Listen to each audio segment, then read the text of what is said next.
Driver! Start your engines! Ready. Green flag. All rolling. All the way out. Stay in. Come on. Bye-bye, run in. See you later. These guys are really good. Keep digging. Stay in the gas. Hang on, dude, baby. Did not hit a thing. Why are you waiting so long, man? Bottom clear, shaking you down here. White flag. Hit your mark. Let's go, boys! Woo! Yeah, boys! Oh, they're all coming here, man. Thank you so much. Hell of a job, drivers. How's it going, everybody? Welcome to NWP tonight here on DannyBTalks. I am DannyBTalks, DannyBTrained, whatever you want to call me these days. I'm joined by my two co-hosts for this week, the Iceberg, Jarrett Lundberg, and Eric Eastep. Gentlemen, they ain't raced in so long now. I know, and it's so off that I realized that there's something I needed to do right before the show started. Give me like 30 seconds. My bad. Okay. So very professional.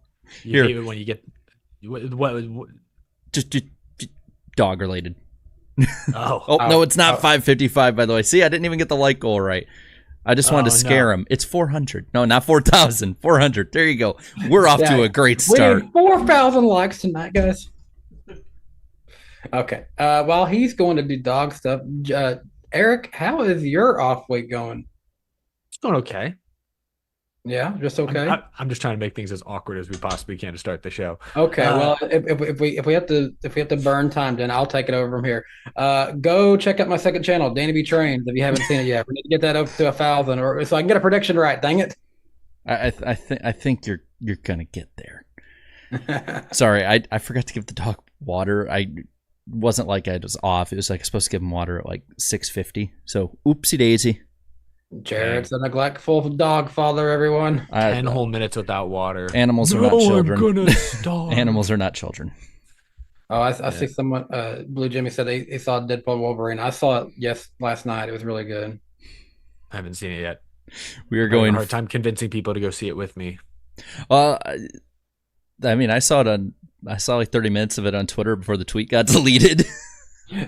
I sent that to a coworker of mine that will remain unnamed, and he said he downloaded it as soon as I sent it to him so he could have it. Dang. Well, All right. Anyway, there is NASCAR stuff still.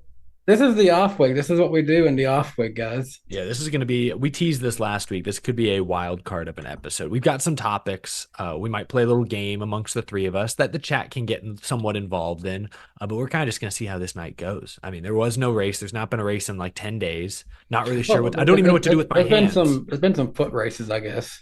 Yeah, I guess that's true. I've not watched any of the track and field events. I know gymnastics going on or finished. I was watching volleyball the other day. That was fun. Shout out to my guy. So the other day I was watching volleyball with Amelia, the Olympics, and I was, I like to just rant about, I'm like a 40-year-old man. I like to rant about things from my sports teams in the past. And I was, forcing her to listen to me talk about Chase Budinger. He was a NBA player for the Houston Rockets for a few years. I think he went to another couple of teams. But before that, he was a college volleyball player. We're watching the Olympics, and who the hell comes on my screen? But Chase Budinger is now an Olympic volleyball player. I was like, what are the odds I would bring him up? And the dude is out there still kicking ass and leap. He was in the dunk contest in like 2010. Like, this guy's legit. And now I think he's a gold medal Olympian for volleyball, which I thought was hilarious. So the most random shout out in NWP history, Chase Budinger. How about that? Well, and really quick, shout out to, he's been in the chat a lot, friend of the show, I would say, Cody Dennison, career best 7th in the ARCA race at Salem. I saw that. Very cool. And it wasn't like it was like one of those 12-car fields either. Like, this is a 25-car field, and he finished 7th position. So good run on his part.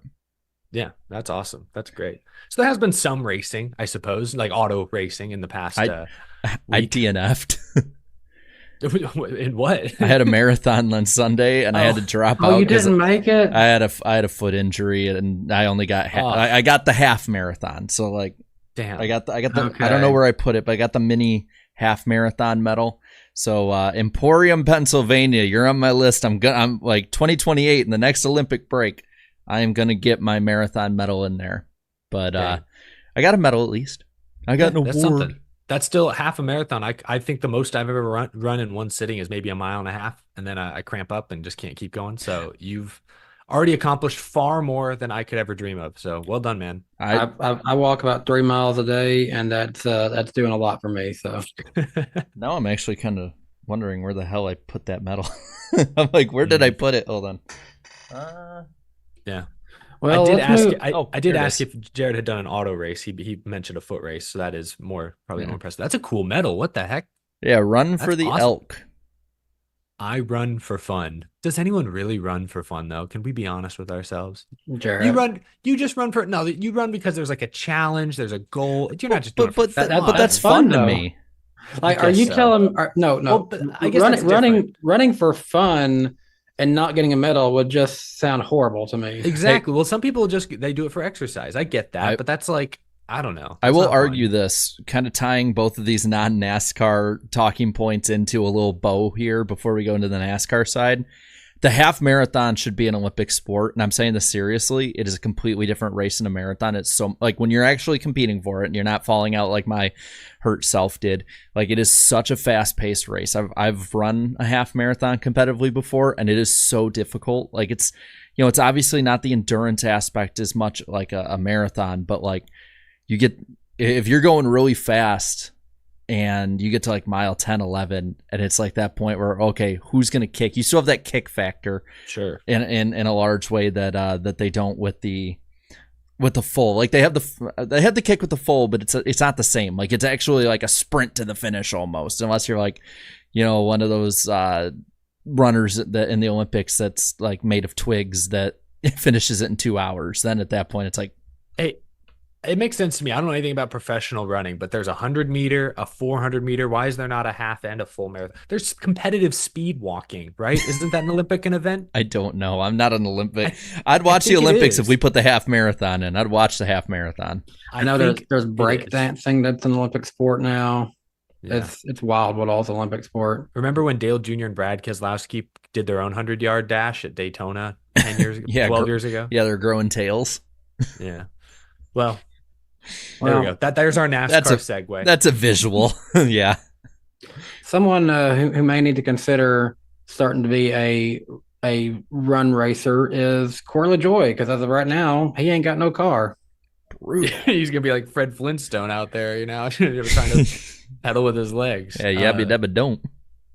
Did you guys listen to Corey's? He put it out just a couple hours ago. A 30-minute like stacking pennies episode all about him losing his ride. Did you guys watch that at all? Saw a clip. I haven't had a chance to see it all. So it was really interesting. So obviously the news last week, Corey Lajoie is out of the number 7 TBD who replaces him next year, but they will likely be teamed up with Rodney Childers.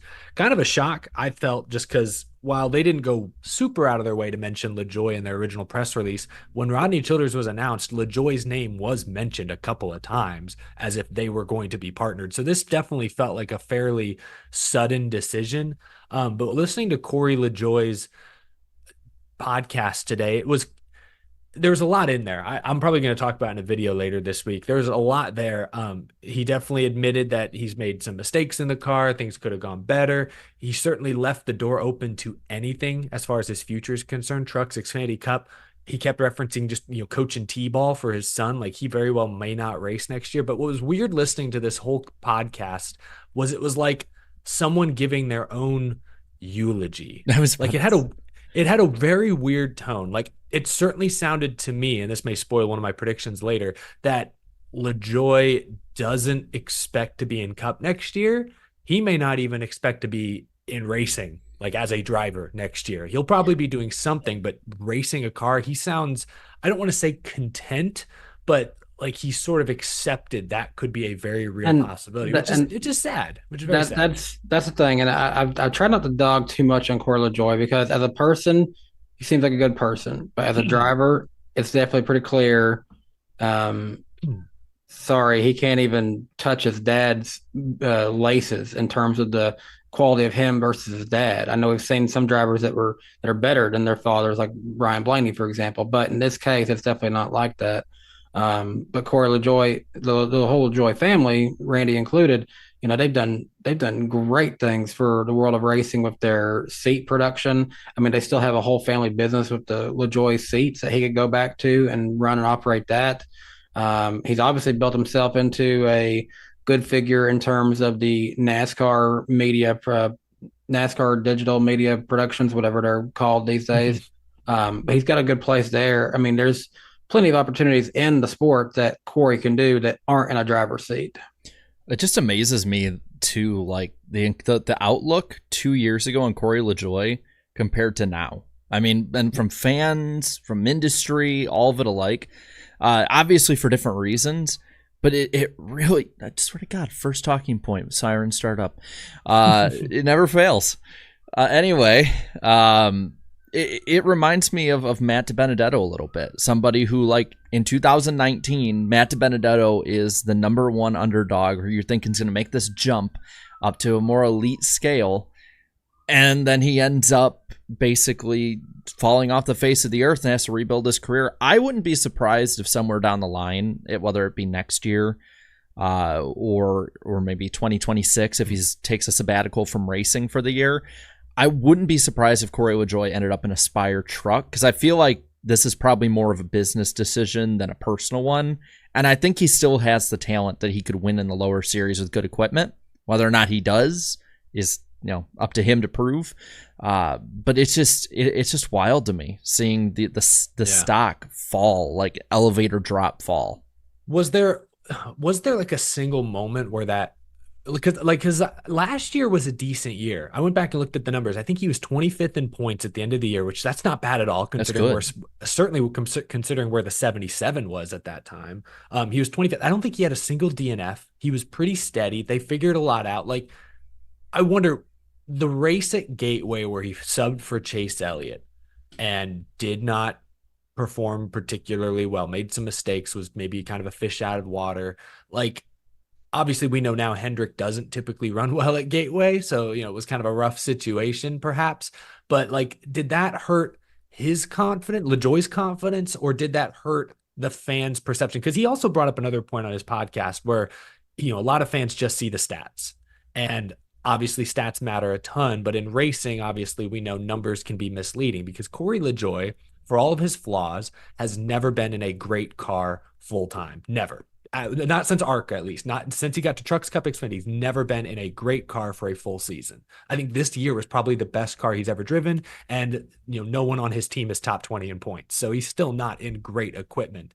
And I just wondered, with that Hendrick opportunity, albeit for one race, when he finished like 20th in that race, was that the moment? Was there a moment where fans all decided, hey, LaJoie, this guy, maybe he's all talk, no game? Like, I don't know. I don't know if it was one moment per se. It just seems like it's been a culmination of things just that's been happening over the years. That's probably right. I mean, I hate to say, I know this is not even his fault. It's the team he was driving for. There were fans that turned against him in 2020 when he was driving a certain car. I won't say what the sponsor was because we don't want to get into that. But I saw people turn against him during that even. Yeah, I did forget about that. I mean, I'd say like that. I mean, it's kind of funny compared to Matt DiBenedetto there.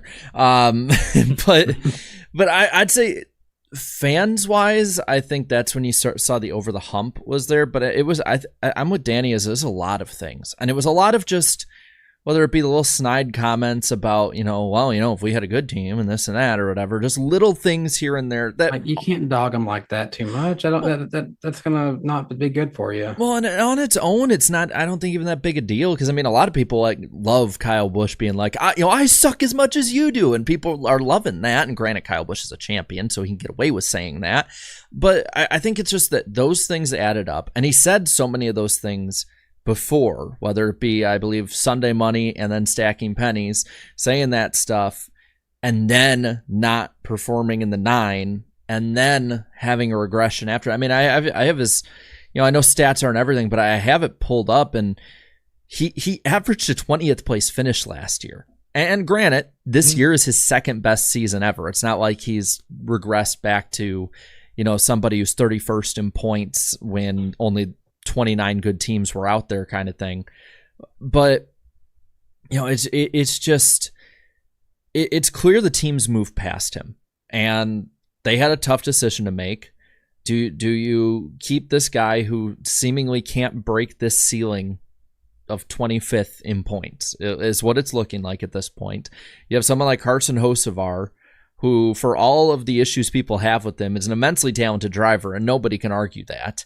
He's excelled compared to Corey Lajoie this year. And you have Zane Smith right now, who, while starting worse in a brand new team, in an expansion team, is now outperforming him as well. Like, Corey Lajoie, I don't think it's hyperbole to say, is the third guy right now at Spire because of how much. I mean, Zane Smith was running top 15 at Pocono. He was up front in a couple, not like up front, but he was top 15 to 20 in other races where Corey Lajoie has had problems getting in the top 20. And at some point, doesn't matter who you are in this, unless you're like Dale Earnhardt Jr., at Hendrick, it really doesn't matter who you are. Eventually, you got to put up the results. You saw it. We saw it with drivers like Danica Patrick. We've seen it with others through the years. Doesn't matter how popular you are, what your name is. You got to put up the results. And if you're getting beat by, how old is Carson? Like 20? 21. A 21-year-old who's driving what is pretty much been a crap box car. And granted, the drivers for that also probably didn't excel either. I don't blame Spire for it. I mean, it's smart. They're an ascending team that needs to keep their eye on the ball on this one. So who do you think they put in that car to team up? Let's assume whoever goes in the 7 works with Rodney Childers, because part of me wonders if Rodney could team up with McDowell. But I think they said there's a chance Travis Peterson's going to join McDowell. So let's assume whoever they put in the 7 teams up with Rodney Childers. Who I know Kyle Busch is the hot, like everyone wants to talk about Kyle Busch. I want him to. He's fun for conversation. I don't think he's going to go there. A lot of things are going to fall into place for that to even be remotely possible for next year. Let's not rule out 2026. I don't think him and Richard Childers have had a just fallout with each other. I don't think that's happened. I think it would require a contract being bought out, and I don't know if there's a price that Spire could pay to make Richard Childress do that. You know what I mean? Like, and again, they've had deep pockets in the past. We've seen what Spire can do. But that's why it's a rumor. That's like, I don't think it's a 0% chance Kyle Busch drives for Spire next year. I give it like a 20%, maybe. I'll give it a 7% chance he's in the 7. But it's fun. It's fun to talk about. I'll give it 20 in the sense that, I mean, we've seen RCR be bought out, or RC be bought out before with Tyler Reddick. Yeah, I guess so. The big point of why I don't think it's going to happen is, and it's the big point here, is who the hell does Richard Childress have that can sell sponsors? Yeah, I know he loves Austin Hill like he's another Dylan, but like, is Austin Hill going to sell the same sponsorship? Are you going to have the same nicotine tobacco sponsorship on the side of the car with your little U.S. government, this is not sold to children sign, with Austin Hill or Kyle Busch? So that's I don't see that happening. Seeing they sponsored SHR, and it seems like, I know Haas will be there still, but they've only got one car. United Rentals has been with Austin Hill. They've also been with SHR in the Cup Series, in addition to some races with Austin Hill in the Cup Series. They could be someone who decides it's a better suit for them to stay with Austin Hill. And I forget, is Bennett, is that a family business tied to Austin Hill? Well, I think it's more of just an RCR sponsor, but they've grown really attached to Austin Hill as their driver. I think I remember looking them up, and they're like, Austin Hill's from Georgia. They are also based in Georgia, so I don't know if there's a deeper connection there, but I know Austin Hill probably has a little bit of funding, probably not Cup Series money on his own, but he's a guy that if they put him in the car, I think they could get what they need for him. It wouldn't be awful. I think they could piece something together. But to Jared's point, it's like, what other, besides Kyle Busch, are there any needle movers out there that make sense? Even just talking about Spire, I don't know. Like there's 2 names for me that are sticking out. One is, you got the open seat, don't shake it up too much, starting to come together. Maybe you keep Zane Smith. The other one, and it'll connect with what we talked to in a little bit, Eric Jones. He's a step above Corey Lajoie. Granted, he has had chances before to perform, but he can be that guy that, like Corey Lajoie, will have his pop-offs at the super speedways. We've all seen those stats. I've never had a top 10 or top 5 except at a super speedway. Yeah. Eric Jones can have some of those at, more real Darlington. racetracks. Yeah, Darlington. Yeah, I mean, you remember a couple years ago at Auto Club, he was racing up there with Kyle Larson and Daniel Suarez for the win. His first season, he was leading a ton of the 2017 night race at Bristol and ended up losing it to Kyle Busch. He's good at Bristol. Yeah, he's been in the mix in the past. So I think he at the moment would be somebody I think that would make sense, whether he's been connected or not, or if if Legacy is signing him yet. I don't want to blend our next topic into this too heavily, but if you're Eric Jones, do you want to go? Like, is Legacy or Spire better for your career at this point? I think right now, Spire's a tad better. They're both, I think, ascending or will be ascending. But like, if you're Jones, do you really want to bail on TRD maybe right before they pop off? I don't know. I don't think there's no popping off with Legacy. I think they are doomed, honestly. Doomed? Well, I think for me, if I'm a driver, especially if it's as doom and gloom about the charter system as Denny Hamlin is really putting it at, and maybe that's just desperation too. But if that is something that might go away, I think you got to look at somebody like Spire who will have the deeper pockets long term. Like if you go 2025 without that kind of safety net, a little extra, I would much rather choose Spire, who's on the ascension, rather than the third tier Toyota team where, let's be honest, 2311 is going to fit into that TRD role that would pop off more, I think, than Legacy. If you go for the history books with Toyota as a whole, going all the way back to 07, 08, 09, they've never been able to really fully do well past two teams. You look at JGR is always the number one, but in the middle there, Red Bull was probably the second best team there for a little bit. When they went away, it became Michael Waltrip Racing. Michael Waltrip Racing goes away, then it becomes Furniture Row. Furniture Row goes away, and I guess it was nobody until now we have 2311. 2311's looking solid, and you got JGR and 2311. Those are your top two teams. It's going to be nearly impossible to be up in the mix of the top TRD performance past those two.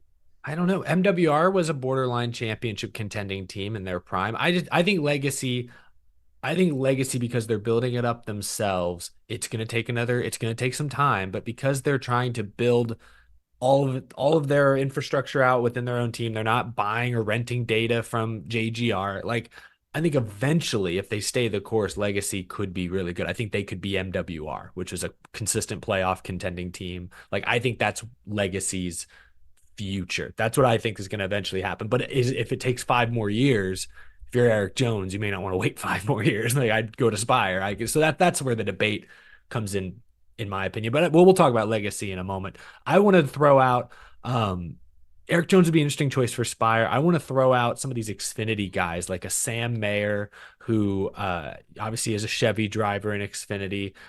Could he be a candidate for that seat? I know there have been some rumors linking him to Front Row. I think that would be interesting. What about Christian Eckes? I know he's the Truck Series points leader right now. I know he's got a few different opportunities in front of him. I don't know that he'll end up in Cup at this point, but another guy that could be interesting to watch. I would be interested with him. I think he's somebody though who, because of how he's excelling, like if he wants, he might be able to jump up into a better team that's set up than Spire at this time. Like if I'm him, I'm hedging the future on me. At that point, at least, I think for Spire it'd be a great pickup. But I'm wondering if they'd be gun shy after the Zane Smith side of it, where it's like, hey, this really good truck driver who's really excelled, we're gonna just skip Xfinity and we'll plop him into our ride. And granted, Zane Smith is starting to come around a little bit, but that is an interesting option. That's one I don't think off the top of my head I thought of. Yeah, I just look at him as, we talk all the time about jumping trucks to Cup, and I know Heim is linked to Toyota, so I'm like, who's been the next best Toyota or next best truck driver this year? And it's probably been Christian Eckes. You could argue he's been the best Truck Series driver this year, and even last year he had a really good season. So I was in a Zoom call with Christian Eckes yesterday, and he flashed a contract he was reviewing. He wouldn't tell me who the contract was with, but I know he is actively, he's got options and is reviewing contracts and opportunities. So I don't know the timing of the Spire news and now Eckes with contract opportunities. I'm like, maybe there's something there, but that could also very well be a renewal with McNally. That could be an Xfinity ride. No idea. I just know he's got I mean, options. So Eckes, could be looking at college racing. I mean, I don't know. They might keep him. I would say based on the results, I don't see a reason why they would keep Josh Williams next year. yeah, Unfortunately, no, it's a good point. I don't know. I think Spire will be interesting. I don't see what they do. I never thought I'd say that. I remember after Justin, I believe, was it Justin Haley that won with them? Yeah. At 5 years Daytona. ago. I remember after that, people being like, "This is BS. This team isn't even going to be here in 2 years. They're just here to make money off charters." It's like, Yeah. I don't know. They seem pretty damn serious. And that's what sucks for Corey Lajoie. And he brought this up on his podcast as well. But like that first meeting in like 2020, 2021 with Spire, like he said, like they had nothing. Like it was bare bones. And with help from Lajoie, they obviously have established themselves a legitimate Cup Series destination. So it's a shame to see them ultimately part ways with Lajoie. But I mean, results ultimately matter. Hasn't been the best equipment, but certainly hasn't been the best results. So don't blame him for going a different direction. and then there's one other person that I feel like need to mention their name, but at the same time, I don't see them doing this.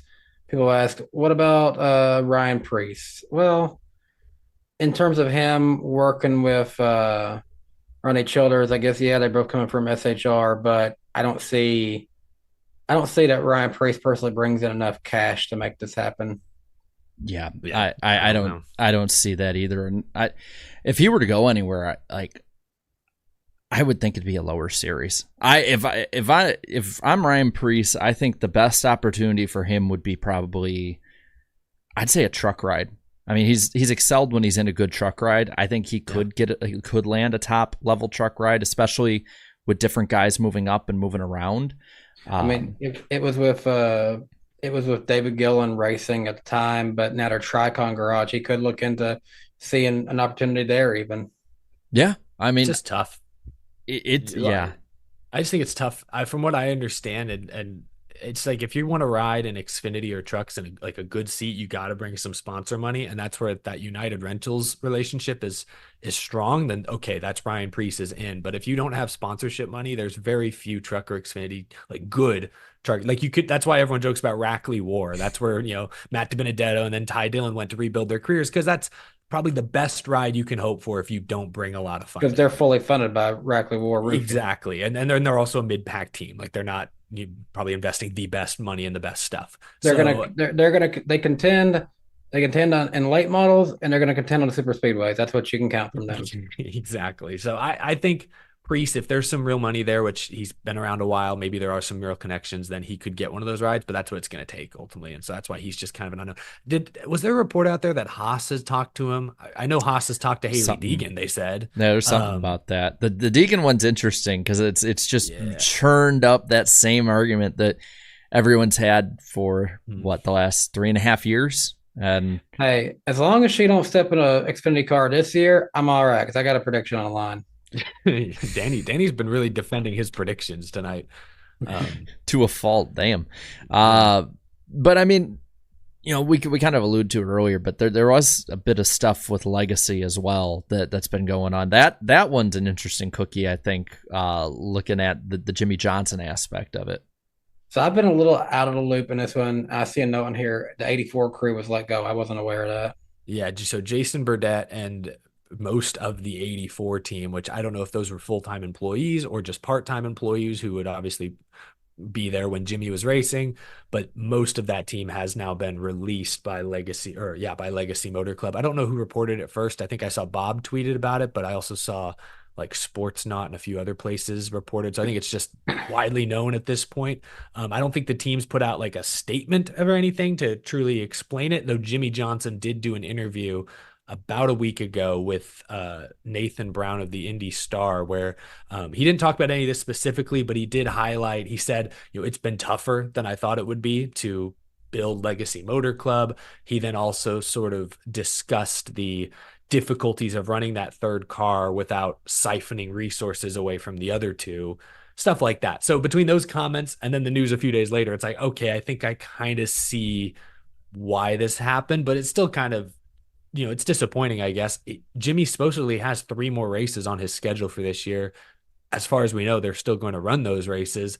Who's going to crew chief the car, run the car? I don't know. But yeah, I mean, like we sort of touched on it, Legacy Motor Club, like this year's not been what they wanted it to be. Do you see them getting better, or do you see them flatlining or even getting worse? I'll go back to what I said. I see them not working out in the long run. I think this could potentially be a 4-year experiment for Jimmy Johnson if it ain't worked out. I mean, think about it like this. He didn't even give it that long for IndyCar. It didn't work out, and he was gone in no time. Well, before I get my answer, I kind of want to go down this thread with you, Danny. So at that point, Legacy Motor Club, would you say shuts down, or just Jimmy pulls out and somebody else jumps in? Because Maury Gallagher ain't getting any younger. Yeah. No, and the thing is with the Gallagher thing, like his son's NASCAR career flopped, so there's not too much of a family need to be there. The fact that he's hung in as long as he has is impressive, in my opinion. If Jimmy decides he doesn't have the interest, he doesn't want to tarnish his legacy, oddly enough, his legacy anymore with this. I see no reason why they would want to continue doing it. It's like what fun would it be for anyone seeing Jimmy Johnson not only going down in terms of a driver, but then going down as an owner like this? That's not fun for anybody. Well, I bring this up by the fact that would be the first time in how long that the Petty 43 might not be out there ever. Yeah, and it's sad because of the way things have shifted. Basically, it's just his font. Like the Petty is gone at this point. Anyways, this is Jimmy Johnson's program, and Jimmy Johnson could inadvertently kill the Petty legacy forever. The interesting thing about this is we all, I think rightfully so, sort of criticize Tony Stewart and even Gene Haas for that matter being absent from Stewart Haas Racing the past couple of seasons. Jimmy Johnson lives in England. He lives in London, I'm pretty sure.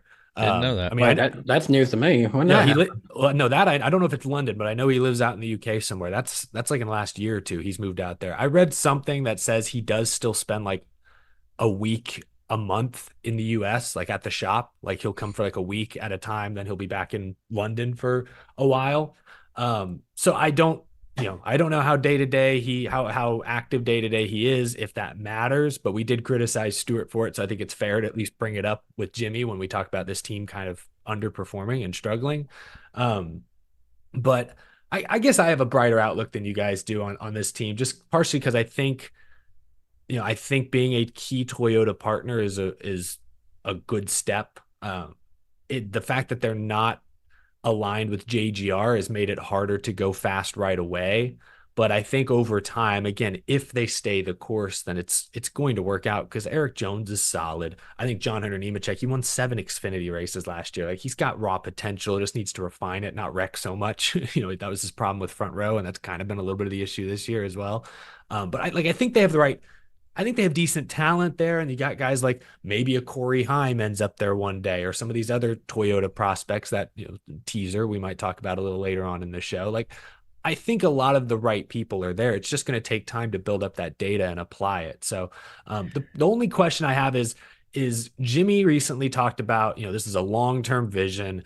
I've heard like Maury Gallagher in the past, you guys mentioned it, he's not getting any younger. Like he wants to kind of fast track this and get competitive quickly. He's used to contending for championships in trucks. Like he wants to bring that winning speed to Cup sooner rather than later.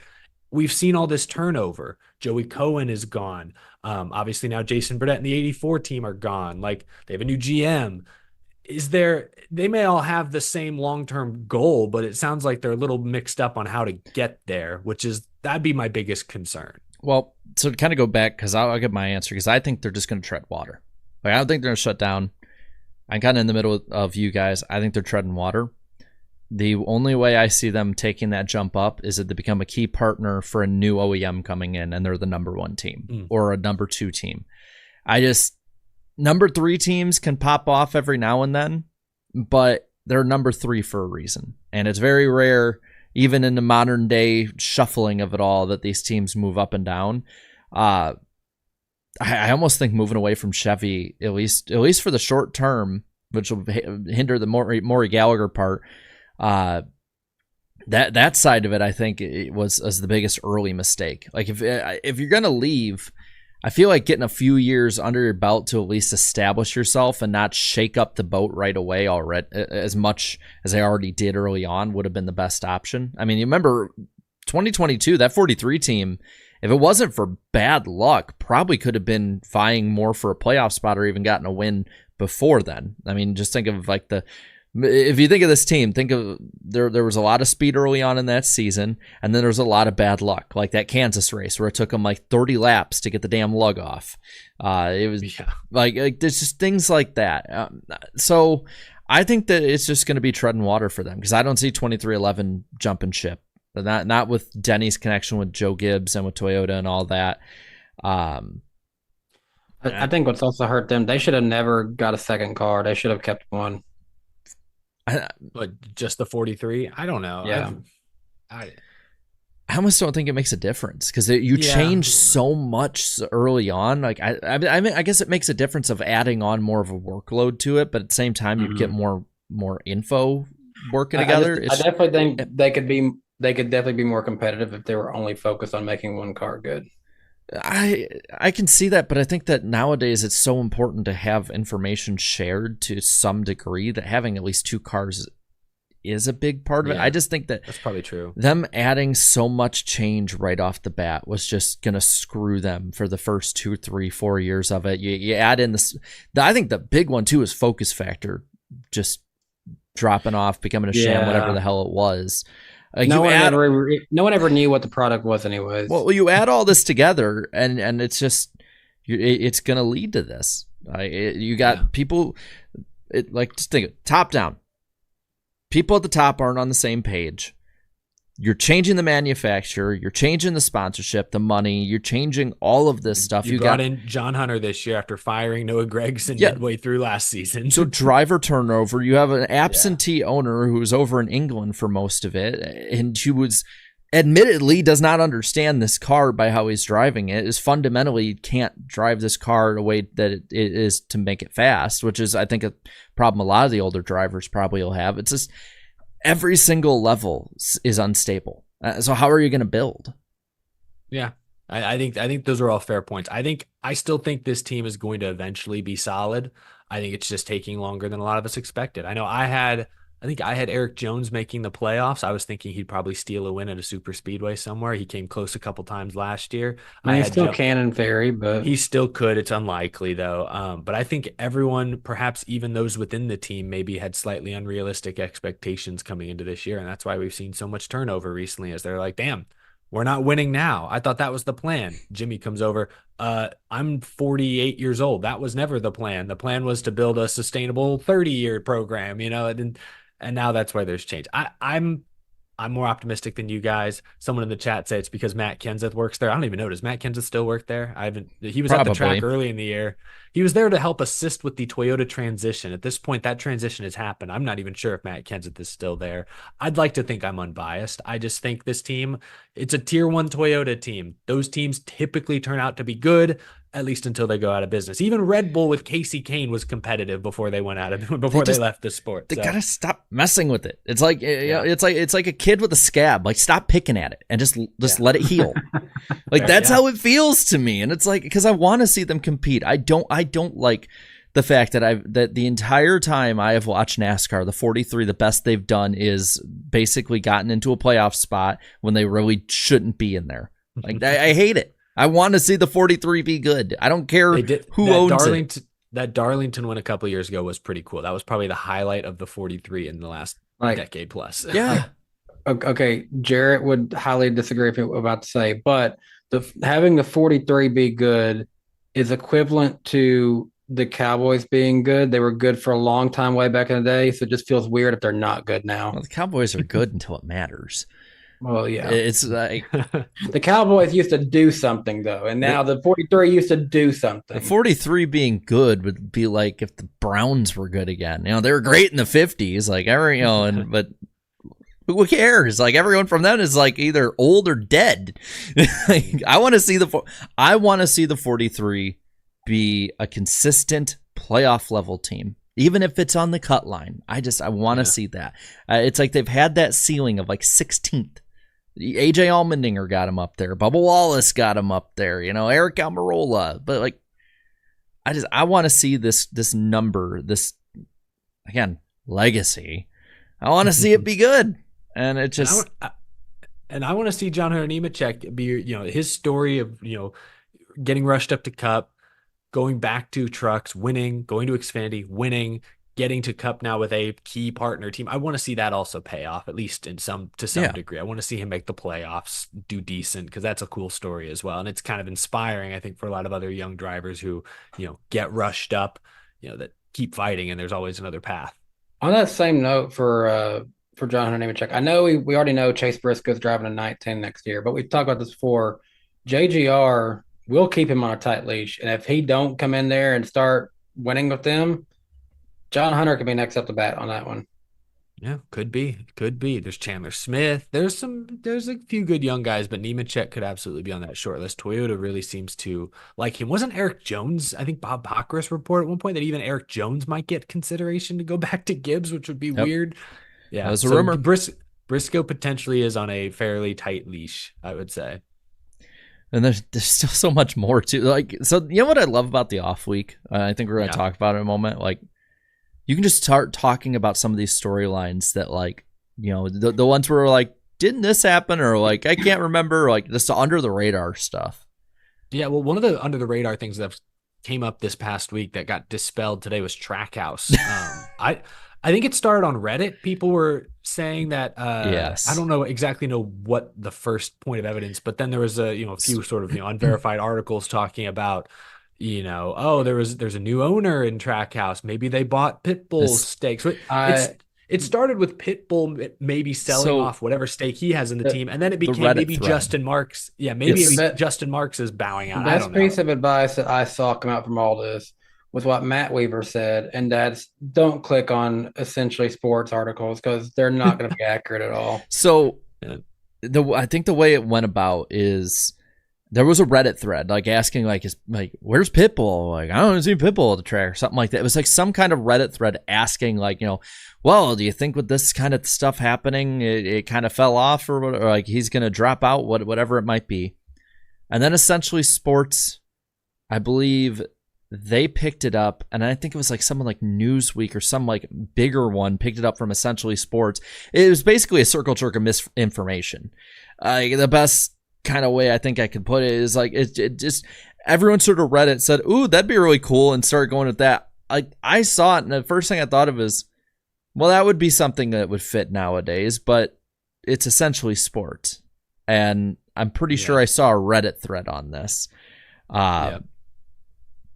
It's funny. It was funny to me. I like the new age ownership here, but like I feel like a Rick Hendrick, a Jeff Gordon, a Joe Gibbs, Penske, like they would just sort of be like, yeah, we'll just let it sort of fade away, whatever, who cares? Whereas Justin Marks right ahead of it. 3 a.m. I don't know, maybe he's in another country because who knows, but he at 3 a.m. tweets out that any rumor of Pitbull leaving Trackhouse is false.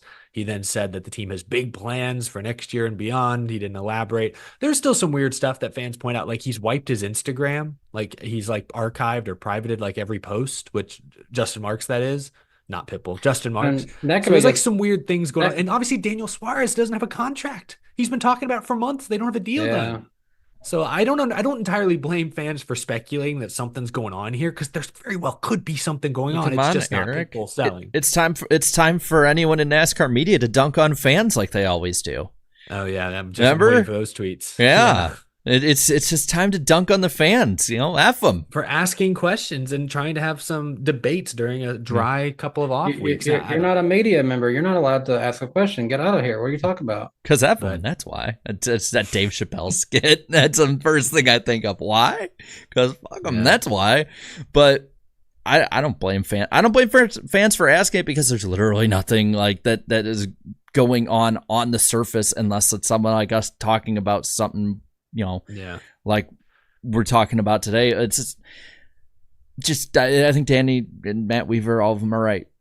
Just if you see that name, just take it with a ginormous Yeah. rock of salt. Can I actually think of them? Can I say something real quick? I mean, I guess I can't. I mean, My I don't channel. know what you can say or not. It's not a big deal. Basically, back in March, they had hit me up on my Instagram asking me if I wanted to be like some kind of host for some kind of premium content, and I wasn't really sure. I didn't. The name wasn't quite clicking to me, so but I thought I recognized it. So I asked a few people. It's like, is this the group that was like writing bogus articles? And like, yeah, I avoid them. It's like, okay, duly noted. Thank you. Yeah. Well, it's clear they don't like they're not actually close to the sport. They just sort of pick up what fans are talking about and then report on it in kind of, I guess, somewhat misleading of a way. There's nothing wrong with talking about what other people are talking about, but you have to present it the correct way. But yeah, the big question though is anything going on at Trackhouse? Is Suarez going to get a deal done for next year? Are they going to put SVG in a third car? Are they going to put Zane Smith in a third car? I think they haven't talked about it. That's why we're allowed to speculate, because Pitbull's not selling whatever stake he has. That seems to be confirmed by Justin Marks. But there's still a lot of other questions at Trackhouse. They're having their worst year since 2021. Like what's going on? Chastain might miss the playoffs. He's on the bubble. As exciting as his win was earlier this year, I don't think necessarily getting that win at Atlanta should be enough to lock Suarez in. I agree. I mean, yeah. But at the same time, like I think it's all about who's the better option, especially if they don't get that third team. Would you move SVG up there or just let him kind of basically cook for a year in Xfinity, get the ovals better and better, not get a top 5 at like a drafting track, but like if he got a top 5, say off speed, no strategy, he's just running there all day, and he gets like a third at Texas or finishes like second running for the win at Homestead, like then I'm like, move him up. I think he's ready to go. Starts getting those wins. But he's kind of in that 10th to 14th range, which is good. I think it's really good. Would you move him up instead of Daniel Suarez, where you pretty much know what you're going to get with Suarez? Like, you're going to get that 15th to 20th place guy every year. Hey, real quick, I just want to say konnichiwa and good morning to Slap Shoes in Japan. It is 9:47 a.m. in Tokyo, where he is currently in Japan right now. Howdy Slap, or konnichiwa. He can go to Japan, but he won't get away from Barbara that easy. To your point, though, he's fled the country to avoid paying anything. You just said something in Japanese in our chat, and I don't know what it means. Chat can translate for us. No, to your point though, Jared. No, you're exactly right. We know what we're gonna get with Suarez. The unknown of SVG is kind of exciting. Like, we know he'll contend at road courses right away. Ovals probably another story, but he seems to be a fast learner in Xfinity. He just was top 5 at Indy a couple weeks ago. But like what I said on my show was kind of the same thing you just said, was that if you drop Suarez, is there a clear-cut better option? I don't think SVG or Zane Smith right now are clear-cut better options than Daniel Suarez. Suarez is in the playoffs. Say what you will. Hasn't been a great year. Hasn't been a great 2 years, honestly, but he is in the playoffs. And you look at other free agents on the market that they could realistically get. I don't think there's any like slam dunks out there that are clearly better than Daniel, considering the funding he brings in, the camaraderie and comfortability he has with the team, with the guys at the shop. Like, there's plenty of reasons to bring Suarez back, which is why it's weird they haven't got a deal done. I found a quote from 2 months ago of Suarez basically being like, yeah, I'm confident deal's going to get done. I want to be here. This is the place to be. I wouldn't trade this for the world. That was 2 months ago. What are we doing? What are we waiting on? And that's why I think that's part of what fueled all the rumors and speculations this week. Not just, is Pitbull leaving? It's more, what does that mean for Suarez? Because he doesn't have a contract, and that's the question. So I think he stays. I think he stays in the 99. I think they're waiting on the charter deal, because I think they'd probably like to figure out that third car before they figure out Suarez, around the same time they figure out Suarez. That'd be my guess. There is no media deal done. Maybe they're waiting to see what they can truly pay Suarez and stuff like that. It could be that simple. I don't know, but it is weird that they're waiting. Now, real quick, I didn't put it on because it is total reckless speculation, but I heard you say it, and that's going to be my little moving to this. The words reckless speculation. Now, and there's a little reckless speculation, and it started on Reddit, and I just want to bring this up because it actually has a little more I won't say even more meat to it as much as just more sense being made with the thinking here. So Dover tickets actually started going out. People were able to buy them, and I saw something about that. Yeah. What was the date they gave? So here's what they gave. So Dover, their account tweeted either yesterday or today, less than a year now until our race, which I was like, it's kind of interesting to tweet this now. Schedule's not really close as of right now. Okay. Well, somebody also posted their ticket purchase on Reddit, and the numbers on it is D250719 and D250720. Now, I went ahead and looked towards next year. Again, we're going to recklessly speculate here. Where are we going? July 20th and 19th are Saturday and Sundays for, which could be Xfinity and Cup. And the way that next year's schedule is, if they have the Easter break, which sounds like there could be a possibility of some racing going on in Easter, maybe an Xfinity or truck race around then. But the way that the schedule would be set up, with the first 12 races with Fox, having to have the All-Star race the week before the 600 the way it is, one of the races that is currently before the 600 and the All-Star weekend would have to move into the summer. And I don't think they're moving Darlington off Mother's Day. That's worked. Kansas has worked really well, and ticket sales have been improving every year since they've moved it there. The last couple, I would say, at least the last since COVID. They're not moving Talladega. There's no way Fox gives that up. And I'm just saying, Dover makes sense as one that could move. Middle of the summer wouldn't have weather issues either. And it's weird that those were the numbers on the tickets that people bought, were basically a date in the middle of the summer that would really make sense for it to move to, because it's a dead zone date in the middle. I know. So Dover, July. That's Dover. Yeah. We might have figured that out. Okay. That could be an option. If we're putting Dover in July, do we possibly move Nashville Super Speedway somewhere else? Because that's a sister track. Do we really want those two that close to each other in the schedule? Well, Nashville Super Speedway would move back a week as of the rumors right now. Plus, they would fit with being a prime date, especially with the prime factories, everything, or whatever, plants, whatever you want to call them. Because Atlanta would be the current weekend that Nashville is at. And there'd be, I believe, 5 race weekends instead of 4 in the summer, in June next year. I would be down for Dover being in the summer. I'm one of the people, I know that Dover has had better races, but after this last year, I wouldn't want it in the playoffs personally. Plus, I think also you move a date that doesn't have lights into the summer, into what's a shorter weather-wise summer, but you also have then more daylight hours to work with than you would at the start of May. I'm just saying, it could be an option. Okay. Well, I don't hate it, I guess. It's going to be hot, but it's going to be hot wherever, so. Yeah, that's just summer for you. Yeah. Well, go. That is interesting. I saw just a nugget. In other track news, I did see someone posted what appeared to be a slightly newer, sort of like updated map of future Auto Club Speedway, should that project ever truly get off the ground, which I don't have any reaction to it other than it's encouraging that there's still new documents being revealed, I guess, because that tells me maybe there is still some movement there. Because I would like to see NASCAR. NASCAR should race in Southern California. If it's Fontana, it's Fontana. They've already destroyed the 2-mile track. Might as well make something out of that, the rubble that remains. So if they build a short track, great. If they don't, damn. Yeah, I want it to happen, especially if they can fix the short track package.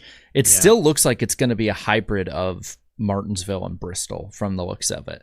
High banked, but kind of narrow, right? So I would honestly be okay with just asphalt Bristol. Like, I've heard Dale Jr. complain about concrete Bristol all the time and how it was better on asphalt. Okay, prove it. Let's prove it.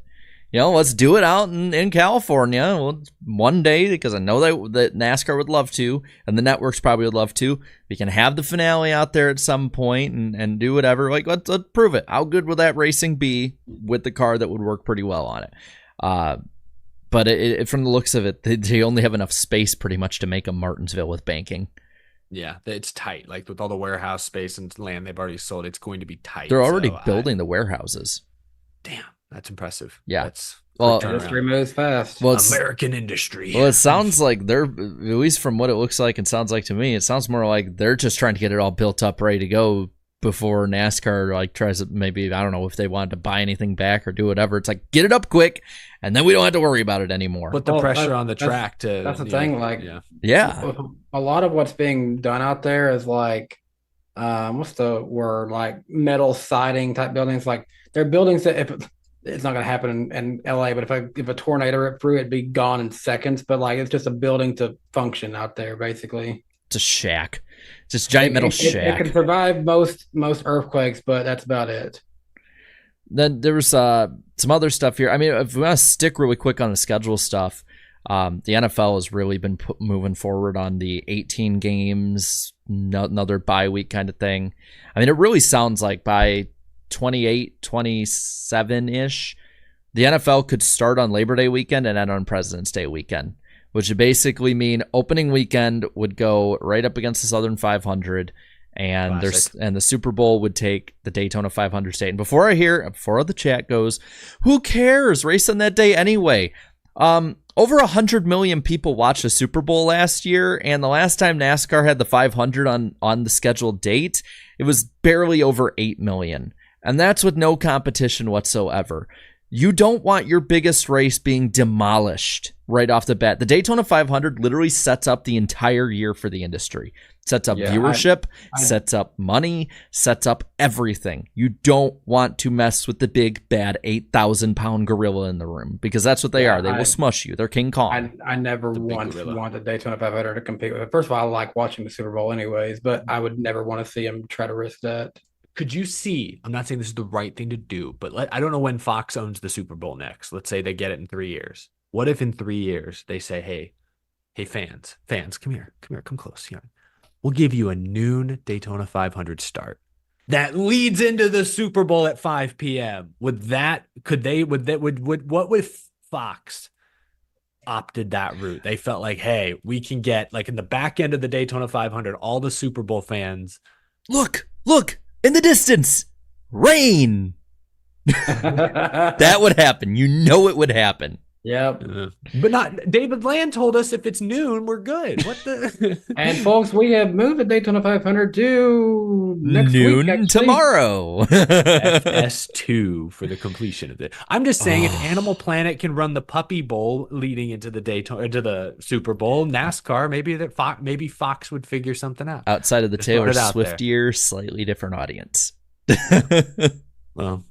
Yeah, they'll move it around. They'll figure a place for it. Let's say the Puppy 500 before the Daytona 500. But yeah, I totally see by the end of the decade, Daytona will be moved to the last week of February. And if it sometimes it ends up this way, it might be the first week of March.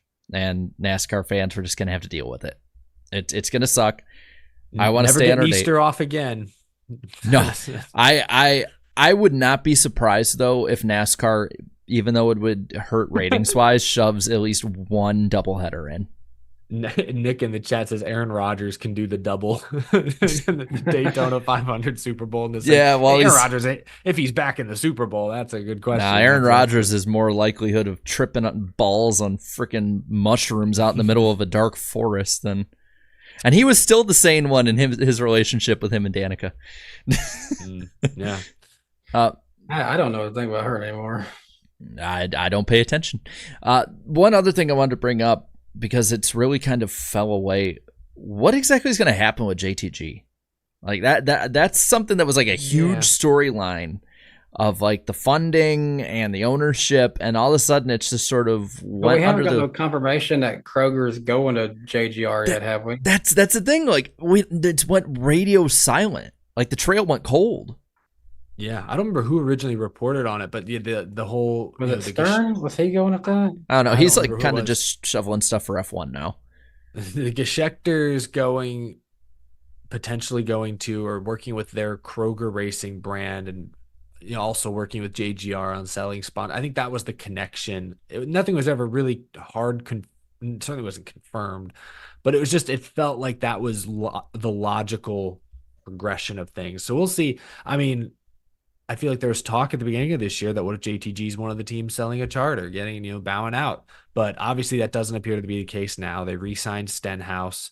Even if the Geschechters, even if the JTG part of JTG Doherty leaves, this team will likely persist on into next season. Question is just how competitive are they? Can they hold on to sponsorship? Does a new partner step up to work with Brad Doherty for that in that situation? I don't really know. The JDG has been one of those teams that's been a little disappointing to me this year, considering Stenhouse made the playoffs and was like top 16 in points all of last year. Now he's like 25th. Like had a couple good races. That's it. That's been kind of a bummer. I think last year was an anomaly. Like if you look at the last 4 years of that team, it was like they're probably blip. True. I think they're also victims of, as we've talked, I think on this show in the past, is like Chevy outside of Hendrick is having a down year. Like Trackhouse is off, RCR is terrible, JTG's off, Spire. I mean, Hocevar is looking good, but outside of Hocevar, they look off. It's if you're not a Hendrick car, you're not thriving. If you're a Chevy right now, so it could be that as well. Yeah. What about Junior going to Cup? It could happen. I swear. The tinfoil told me. Even in our chat tonight, I saw someone say RCR should sell a 3 to Junior. Junior don't want to buy it. Damn. Well, by the way, we're halfway through the show. I just looked up. It's been an hour. What the heck? And we're only 148 likes away from the like goal already. Ooh. So good job, chat. You getting that pretty good. Don't make me gaslight too much. But Danny, I believe you got a couple super chats to look at. I do have a few super chats. I got the time. See. I don't even need a time. Honestly, it's not that many actually. This super chat stage break is brought to you by Reckless Speculation. Reckless viewers like you. Thank you. Alex Love, appreciate the $5. Hey Jarrett, when are you showing us your dog? Me and Gordy want to say hello to little pupper. Gordy the corgi. Whenever I have 2,000 concurrent viewers on a stream. How about that? How about that? Not a paywall, I guess, but like a threshold. You've set a bar. Just saying, it has to be on my channel too. Just make a live stream. Breaking news: showing dog at 2,000, and you'll get it. There you go. Honestly, maybe Essentially Sports will pick it up. Antar Doth, appreciate it, $9.99. I told you guys that Belgium GP would be a banger. FYI, Lewis got his karma because in 2008 at Spa, he got a 5-second penalty for not returning the position properly, dropping him from first to third. I saw that graphic they put. It's like 1.187 seconds, the closest top 3 in 10 years. And I'm like, that's cute. That was funny. I didn't even see because George Russell got DQ'd, right? I didn't even see what for. What happened? Anyone know? Chat, let us know. I did not. I did not watch for being George. Isaac V24, appreciate the $4.99. My brother said he's more interested in a Mario Kart style NASCAR game. Which would you prefer, a Mario style game or a NASCAR Thunder simulation game? NASCAR Thunder. EA and someone else made a Mario Kart style game, and I wasn't impressed with it. You have Mario. Why do you need a Mario style game when you have Mario Kart already? Yeah, it already exists. There's no need to put NASCAR in it. Coop, appreciate the $5. It's literally Lajoie's fault he isn't in a good ride. It was his choice to skip the entire lower series and jump right into back markers and Cup. I would go listen to his podcast today. Not saying LaJoie's made all the right decisions, but he again highlights the fact that if you're going to be in a good Xfinity car, you have to bring money, and he doesn't have much money. And so it's like the only place he could go and get paid. And he even says for 6 months at BK Racing, he wasn't getting paid because it was BK Racing.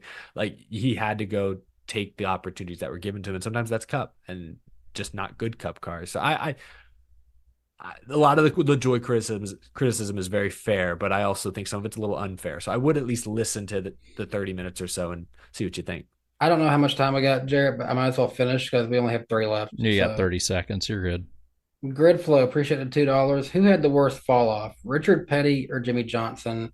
I got to say Richard Petty on this, mainly because of just how great he was for so long. And he stuck around way longer than Jimmy has since he's fell off. Jimmy was still a top 20 driver at his retirement. Yeah. Yeah. Tyler I think that sums Cease. it up. Tyler C, appreciate the $5. Hey Eric, when are you Hi. gonna talk about Corey Day signing a development deal with Hendrick? Well, I guess I haven't talked about it on the show much yet. I mean, yeah, I mean I mean that's big news. I know people think he's going to be really good. I saw he wrecked in his first ARCA start. I think he showed speed before then, so he'll probably be good eventually.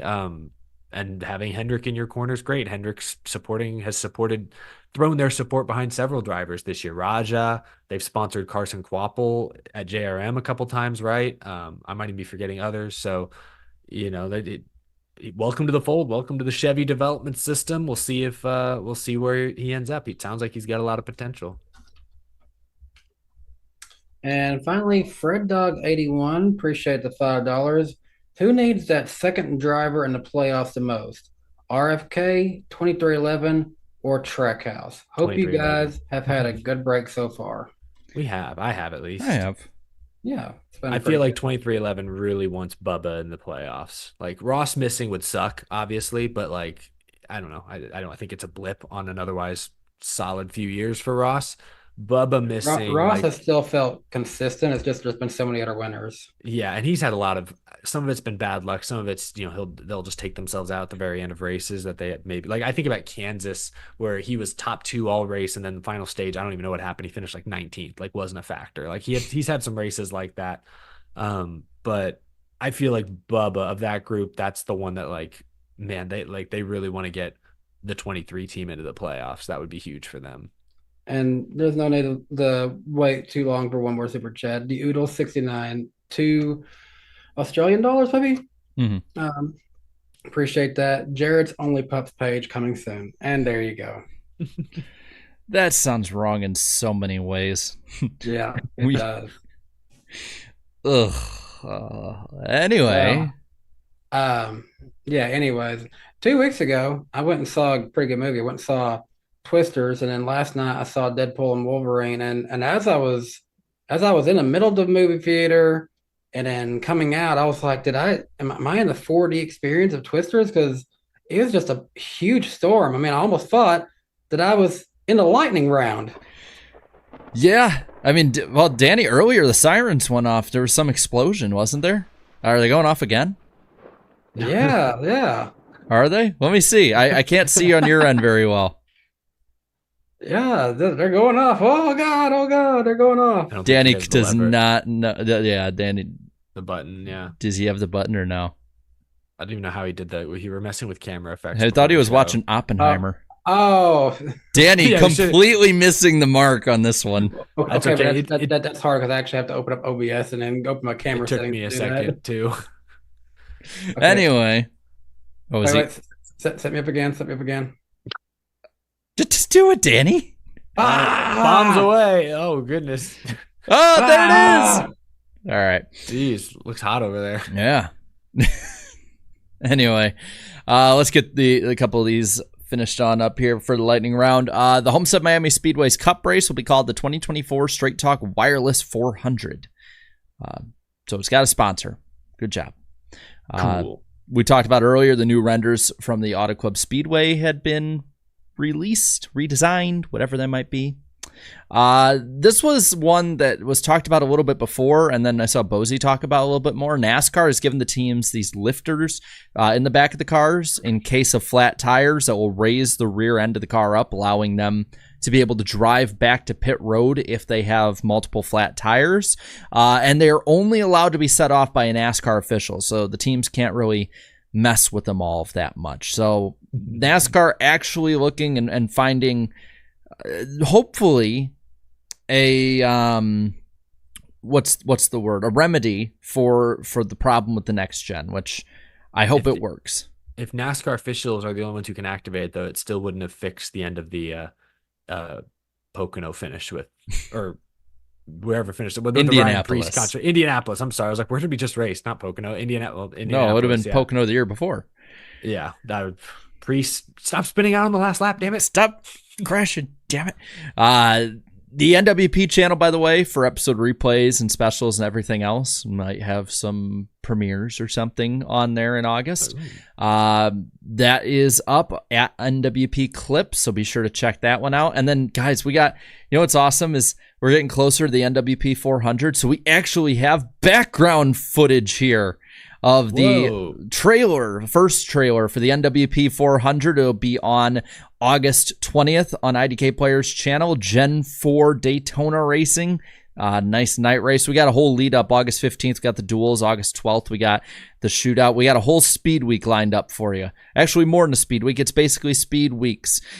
So if you're interested in being a part, sponsoring that in any way with us, or even sponsoring the show, check us out on weeklypodcastguest@gmail.com. But looking like it's going to be a ton of fun. I can't wait to do that. I always love this event. It's one of my favorites of the year. Eric's already getting ready. Oh my gosh, he is. I'm warming up. Yeah.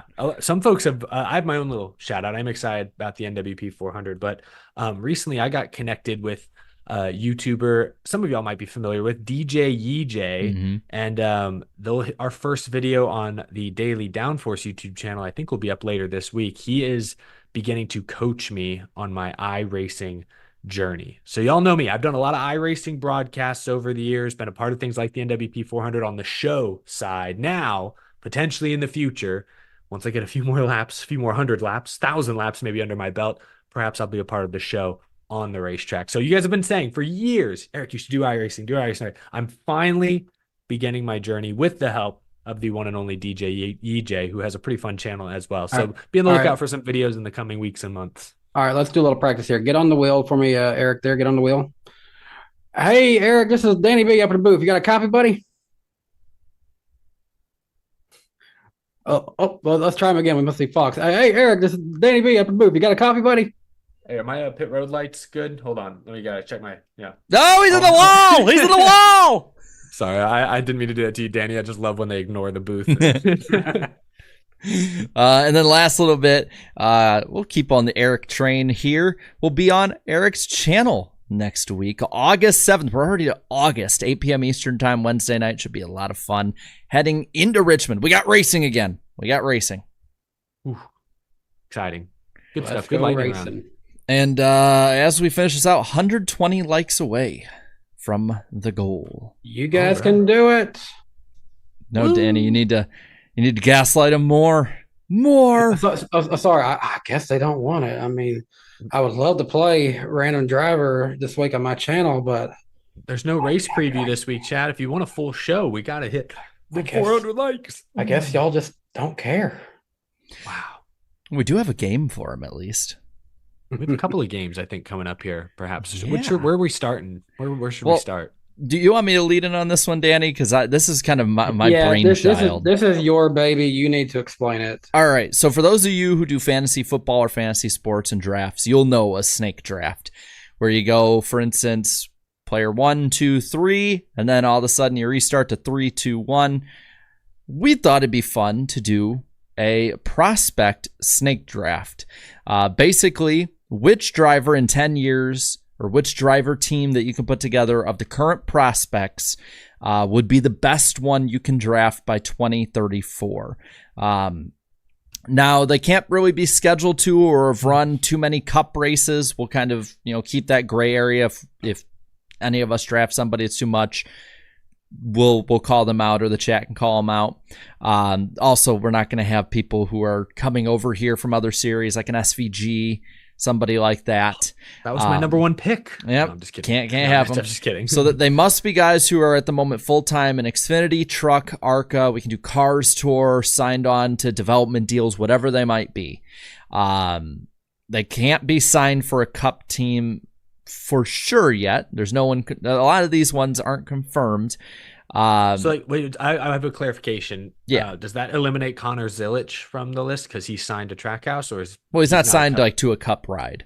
He's not ride driving. So you can pick anyone as long as they're not like cup guys. Yeah, as long as they're not going to be a cup guy. We want to make it interesting and leave something to the imagination for the future here. We're going to go in order of the hosts' pick point. So Danny would go first, And then I go third. the way a snake draft works, to make it fair, so Danny'd go first, then me. Third, end of the first round would be Eric. Then Eric leads off the next round, and we go backwards. Okay, I'll take that. And we just do that. So Eric would get 2 in a row, and Danny'd get 2 in a row, and then I'd sort of be mixed in the middle here. So okay, all right. So we're gonna each pick 3 prospects, and I think what we want to do at the end is have the chat. We're gonna put up a poll and have the chat vote who they think the best 3-man team is. I think that'll be fun. Okay. So Danny, lead us off. Who would your first pick be in the nice little snake draft here? I got my draft board here. Well, hold on. What's the dun, dun, dun, dun, dun. What's the draft noise that they make? I'm not doing this every time. That's pretty good. I'm lugging it. I wish it was convenient to get this sound, but with the number 1 draft in the NASCAR snake draft, Danny B selects Carson Quaffle, Junior Motorsports. Wow. Seriously? First overall. That's whoa. I think he's got a lot of potential. Oh, he does, but that's wow. Okay. And Danny, were you trying to do a Roger Goodell? Because it sounded like you were doing your best Obama impersonation. I don't know what I was going for there. Michelle told me to take this one. My fellow NASCAR fans. Oh man, that one that threw me off. That was I did not expect that. Okay. Carson Quaffle. All right. All right. So, wait. Sorry, Jared. Before you go, ba-da-ba-ba-ba. I'm lugging it. That's what I'm gonna do instead.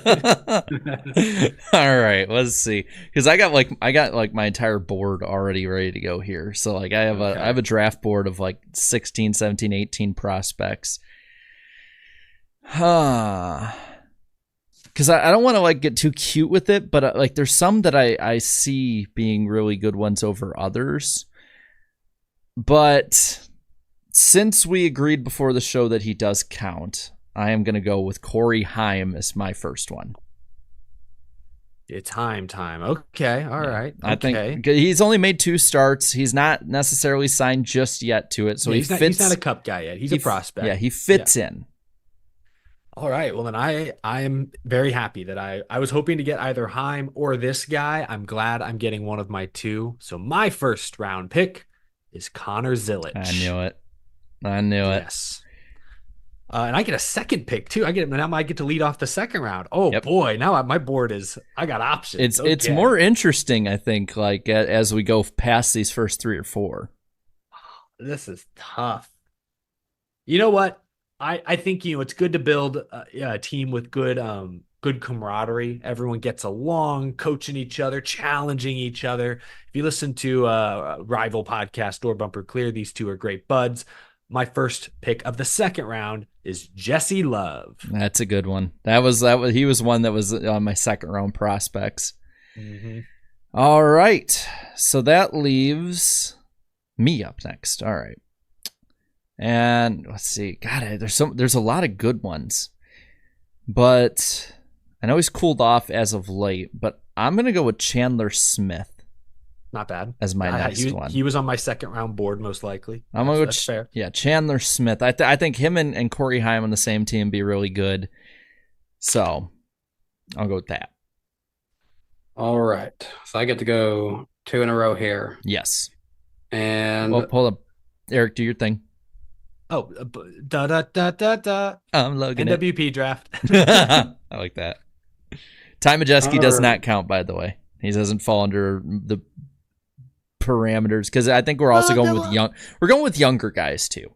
He wasn't on my board, so that doesn't. But he's also like I'd say truck older. Lifers like him or Ben Rhodes. Like I don't think they'd really count. Well, I don't know that anyone. I'm going to Matt Crafton. In the spirit of what we're going for. I'm actually going to Raja Karuf. Oh, wow. Okay. Yeah. Danny is throwing curveballs out here. And I have to have another one now. Yes. Yeah, all right. Go for it. Who's your final pick? My final one is Sam Mayer. Ooh. Okay. All right. I did have him in my I had him as a 3rd round pick, so that makes sense. That's fair. See, you guys so the chat didn't see it, but after from basically the start of the year until the NFL draft, after a lot of the shows, every now and then we do our own mock drafts with different guests and stuff. Like, so I like getting into like the meat and potatoes rounds later on is actually more fun for me, I think, than the first round. So I can I'm crossing out the ones that I'm not going to choose because there's some of them that just don't make sense to me, and some of them that I'd need to see more. But let's see. I'm wondering what because we're going pretty good with the guys who are in like the trucks and Xfinity, but I want somebody who's a longer term prospect. So I'm gonna go with the new Hendrick development driver. I'll go Corey Day on this one. Ooh, okay. I think him as a 3rd round pick. Okay. Real quick, I know Eric's the only one left. Someone said, so if no Majeski, no Austin Hill. I had Austin Hill on my board. I'm not picking him, but I did have him on my board as a backup. I'm wondering because he's, yeah. I think I got like 14 or so left of the list when I just wrote out ones I could do, and I'm wondering which one of these you're gonna take. Chat, can I source the chat on this one? No, that's cheating because then we're gonna have them vote. Yeah, because we did, so I can't do that. Yeah, and we didn't. Because I was gonna ask them because I don't know one guy I kind of want to pick. I don't know a lot about. I just hear everyone rave about him. I haven't seen him race. Or I could go with someone who's been around a few years, a more of a proven commodity. My current team right now is a couple of teenagers. I got Connor Zilich, very little NASCAR experience, and Jesse Love, who's in his first year of Xfinity after being an ARCA last year. So I've got 2 really young guys. I think I'm then going to go with someone a little older who's been around the block. I'm going to go Christian Eckes with my final pick. So that's my team. You kind of inverted what I did. My other pick was going to be Brent Cruz, but I felt like I'd be picking 3 boomer bust guys, whereas I wanted one like an Eckes who I feel like is probably going to be steady. May not be amazing, but he's probably going to be good. At least I can count on that. So these are some of the ones we left off the board. We left off guys like, there's some of them that I knew wouldn't get picked, like Herbst or like, Ankrum. But William Sawalich is off the board, or still on the board. Sammy Smith, Nick Sanchez, Connor Mosack. Okay.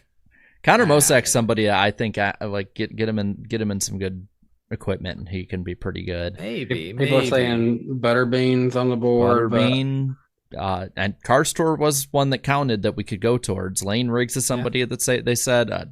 Jake Finch, he's somebody who's shown promise. Sure.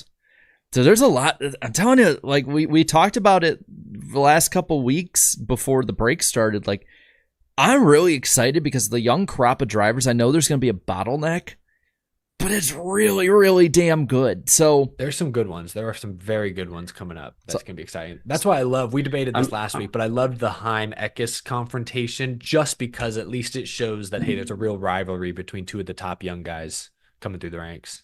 I mean, so I wrote down everyone we had. We had Carson Quaffle, Corey Heim, Connor Zelich, Jesse Love, Chandler Smith, Raja Karoof, Sam Mayer, Corey Day, Christian Eckes. All those drivers have good potential for their career. Well, Danny, set up the poll. So I'm dying at the chat. CBB is, how about Danny die? Daniel die. Oh, God. So before you put the poll up, I'll read the teams. So just get the poll ready. If Mikey Waltrip was on this podcast, it would be all Daniel die. Okay, so it'd say die, comma Daniel. Okay, so let me read these off now, and then put the poll up. So Danny has Carson Quapple, Raja Caruth, Sam Mayer. I have Corey Heim, Chandler Smith, Corey Day. I got the Triple C. And Eric has Connor Zilich, Jesse Love, Christian Eckes. A lot of very... Yeah, all but 3 of our picks had C in the name. Yes, or in the first name. Corey's, a lot of, yeah. Yep. So, which one will be the best by 2034? I think that's what the big question is. And Eric's winning by a landslide. I think getting Zilich and Love back to back really helped. I almost went with Zilich. I'm like, Heim. We had that conversation before. I think, so here's what I expected Danny to take Heim or Zilich. I swear our chat doesn't listen. And then I figured you'd take the other. And then I thought I was going to be not stuck, but I thought I was going to have to take Jesse Love with my first round pick. And instead I'm like, oh, I got Zilich and I could take Love. That gave me the edge there. A lot of people are high on Zilich, even though, I mean, he hasn't hardly raced anything NASCAR related yet. I think he has some truck starts coming up. So we'll really get to see more of what he can do, especially on ovals. But yeah, I'm sorry. The chat's making me laugh because first off, we said SVG didn't count. We said SVG was not in this, and two, we have not dropped any frames. So if it's lagging, it's on your end. Apologies. I got lucky on my haul. I got that Zillich love. I'll take that. See, Danny's is definitely, I think, the longest term looking one. Like I Heim for me and Chandler Smith were like, I need an immediate impact player, and then Corey Day is my long term one. Yeah, Like I kind of played it safe where the three I chose are within the Hendrick like path. It seems. yeah, and they all have like, I mean, I think everyone we picked has a path to Cup one day, whether it be connections, team connections, funding, skill, all that stuff. But like your pick of like, the number of people who vouched for Caruth, Quapple getting those opportunities this year, and obviously Sam Mayer's now a proven Xfinity winner and is already getting some Cup looks. Like I think your guys certainly all have very clear paths to the next level. I will say this. I want to comment on something someone just said in the chat. Had we not set the parameters to being Cars Tour being the furthest out we could go from, I would have probably put Brexton Bush in there too. Because why? He's gonna have a path. But I know, but you can have a path. Like Stephen Wallace had a path. Like what has Brexton Bush done that would prove he'd be good in a stock car? Is my question. I mean, he's been winning races in stock cars. Well, and what he's been racing, he's going to be fine. Brexton Bush is going to be fine. I needed a little bit like whether they're signed on with the deal right now or something. Like, cause like if like that's a big reason we set the parameters that way. Is that way like Brexton Bush and Keelan Harvick didn't take up just for namesakes purposes. Yep, and there we go. There's the chat. I told you, Harvick, yep. Half the chat's not even listening to the parameters. Like if they did Larson. the vote, if they did the vote, they're gonna be like, Jeff Gordon's kid. Yeah, I mean, gosh. So now we're gonna do this with nepotism only. The nepotism draft. That's like the international draft or whatever in baseball. All right, I'm gonna take Owen Larson, Brexton Bush, Cash Boyer. I'll take Keelan. Yeah. Who else is in the nepotism tree? Someone said a Haley Deegan Jr. I don't think it works that way. Wait a second. Hold Using on. lessons learned from Chase Caber Sr. Senior. Dale Jr. Yeah. That's a band, by the way. It is. Yeah, that's funny. I'm here for the Nepo draft. Oh, yeah, Tony Stewart. They have a baby on the way. TSJ, Tony Stewart Jr. Someone mentioned Carter McMurray. There's one for the future. Yeah. How do so many people know all these drivers' kids' names? Does Paul Menard have a son? He'll be the greatest NASCAR driver ever. No, I think about that sometimes. Like Dave Blaney when he was racing in his prime. Do you think anyone was like, "Oh yeah, when his son going to be a champion one day"? Nobody was probably saying that back then. No, I'm not serious. I told you I've been rewatching races from like 05, 06, and like you'll hear the names. Like they showed John Hunter Nemechek. He was one of the kids in 05 at Bristol who was singing the national anthem, and I'm like, wait a minute, he doesn't look a day older now. Sorry, the dude doesn't age. Like I'm just like blessed with genetics. Whose son now or daughter is going to be a NASCAR champion? Like, what if? I mean, Ace Dillon. Does Ace Dillon drive? What if Austin Dillon's kid turns into he's got a pathway champion? Yeah. So I found it out. Paul Menard has a son. Well, here we go. The future is hard for Menard. Everybody. I don't know if we want to say that about a child. Wait, who's this? He is a kid. The future. Like I might be giving you a job application for Mr. Beast after that one. Okay, Jarrett. 2014. So they must have a kid about 9-10 years old. All right, well, you can get him in a late model. 9-year-olds in late models. It's happened. We got Sam Hornish Jr., Shane Van Jr. Why do Greg Biffle Jr. The third. Some names just don't really work as junior. You know what I mean? Like Dale Earnhardt Jr. just sounds cool. I don't know, but like. This is sad. Someone's already put NASCAR bust Ace Dale and already put his son into being a bust. That's tough. Oh yeah, AJ Allmendinger's kid, Arrow James Allmendinger. That's actually a really cool name. It is a cool name. Arrow Allmendinger. Well, that was a fun draft. The Nepo draft coming season 8. Martin I'm waiting for somebody to put like MTJ3. Like I feel like that The would third. be Martin Truex the third. MT3. That wouldn't be a bad nickname. No, that's not bad at all. All right. Yeah. What else we got on the docket tonight, Danny? Let's see here. We could probably take the poll off. Eric's won, and I have definitely tanked. It's okay. Yeah. This is, how many teams win the draft every year actually end up winning the draft? Jarrett just That's the tanked Panthers. just tanked for a better draft for next year. Yeah, I get his picks. I get the first pick of the Nepo draft. Next up is we don't really have weekend predictions, but we can still have our accountability predictions. Well, we Yeah, can and get we're back. predictions. There's a season still and years to come. That's what I'm saying, the accountability predictions. Yeah. All right. So let's just get everybody on the same page here. Prediction segment. Each host makes 3 NASCAR motorsports show related predictions. We'll keep track of each one that are right and wrong each week as of the start of the show. And we'll keep them concise within 2 to 3 years of the predictions. And this week was sparse, guys. It was sparse, but it was sparse in a good way because I got one right.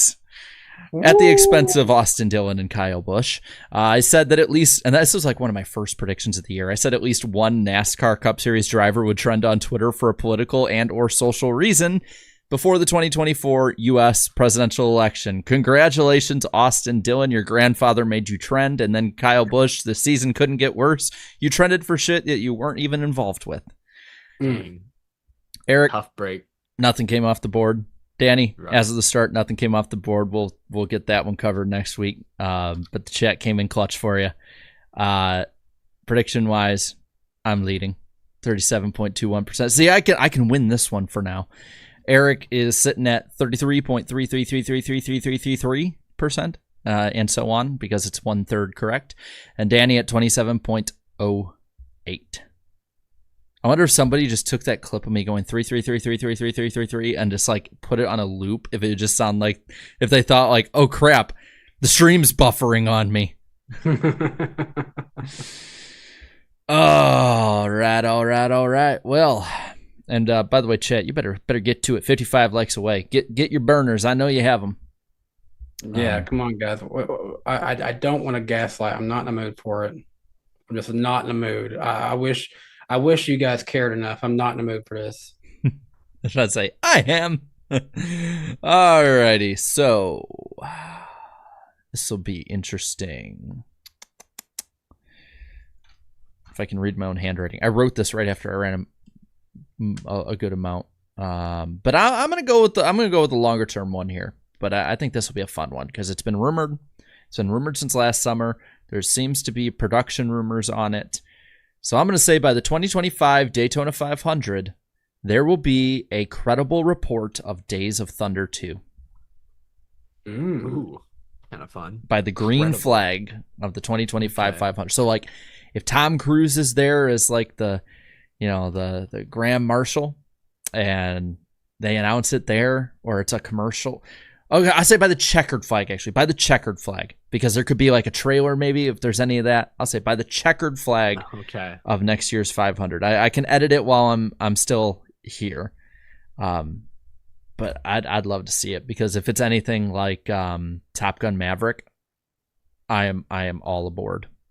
I wonder, someone mentions in the chat, Bruckheimer, producer, is working on the F1 movie with Brad Pitt. When does that release? Is it next year? Because I could see if that's a hit, then that would only further maybe his, the confident. These movie studios, they need past successes to they need like comps that they can go to and say, hey, look how successful this is. What if we do a similar version? And if an F1 movie with Brad Pitt does well, aging actor, racing movie, Bruckheimer, maybe then they finally convince Tom Cruise or whoever they need to get a Days of Thunder 2, because I'm sure Steve Phelps would sign off instantly if they said they wanted to do it. Tom Cruise earlier this year was at Charlotte Motor Speedway just looking over the track and taking pictures and stuff. So just saying. I saw him. He was just there. He was just hanging out. He had a hot dog and stirring the pot.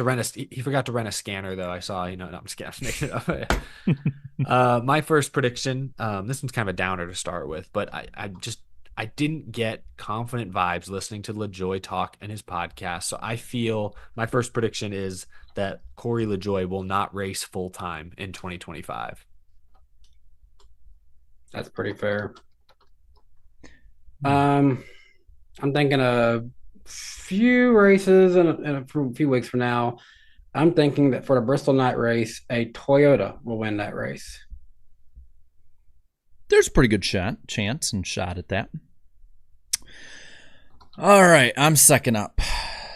Let's see, which one will I choose? I'll stick on the Toyota one. I'll say that Toyota will make up 4 of the top 8 at Richmond in the coming weeks.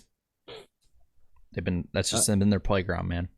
Yeah, I can see that. Absolutely. My next one is show related. I was looking at the random driver of the week standings earlier, and actually I forgot what the numbers were. Let me scroll. Let me see here. Okay, so Danny and I are tied. We've gotten 8 of those correct each. The guests, though, we don't have a guest every week, have gotten 5 right. So they're batting pretty good. My prediction is that we will stump our guests the rest of this year. A guest will not win random driver of the week one time from here on out. Bold, and I'm not willing to support that. Well, I'm gonna need you to step up your game, Danny, in case I fall off. I need you to bail me out. Danny's gonna intentionally throw. I'll purposely go. Chair, make it the most obvious thing. His father was Dale Earnhardt Sr. I don't know. Please don't. Bobby Dale. Dale Earnhardt Jr. I'll be like, Hardy got carried this year. Who else could it be? Kelly. just have like the most brain dead response to it too.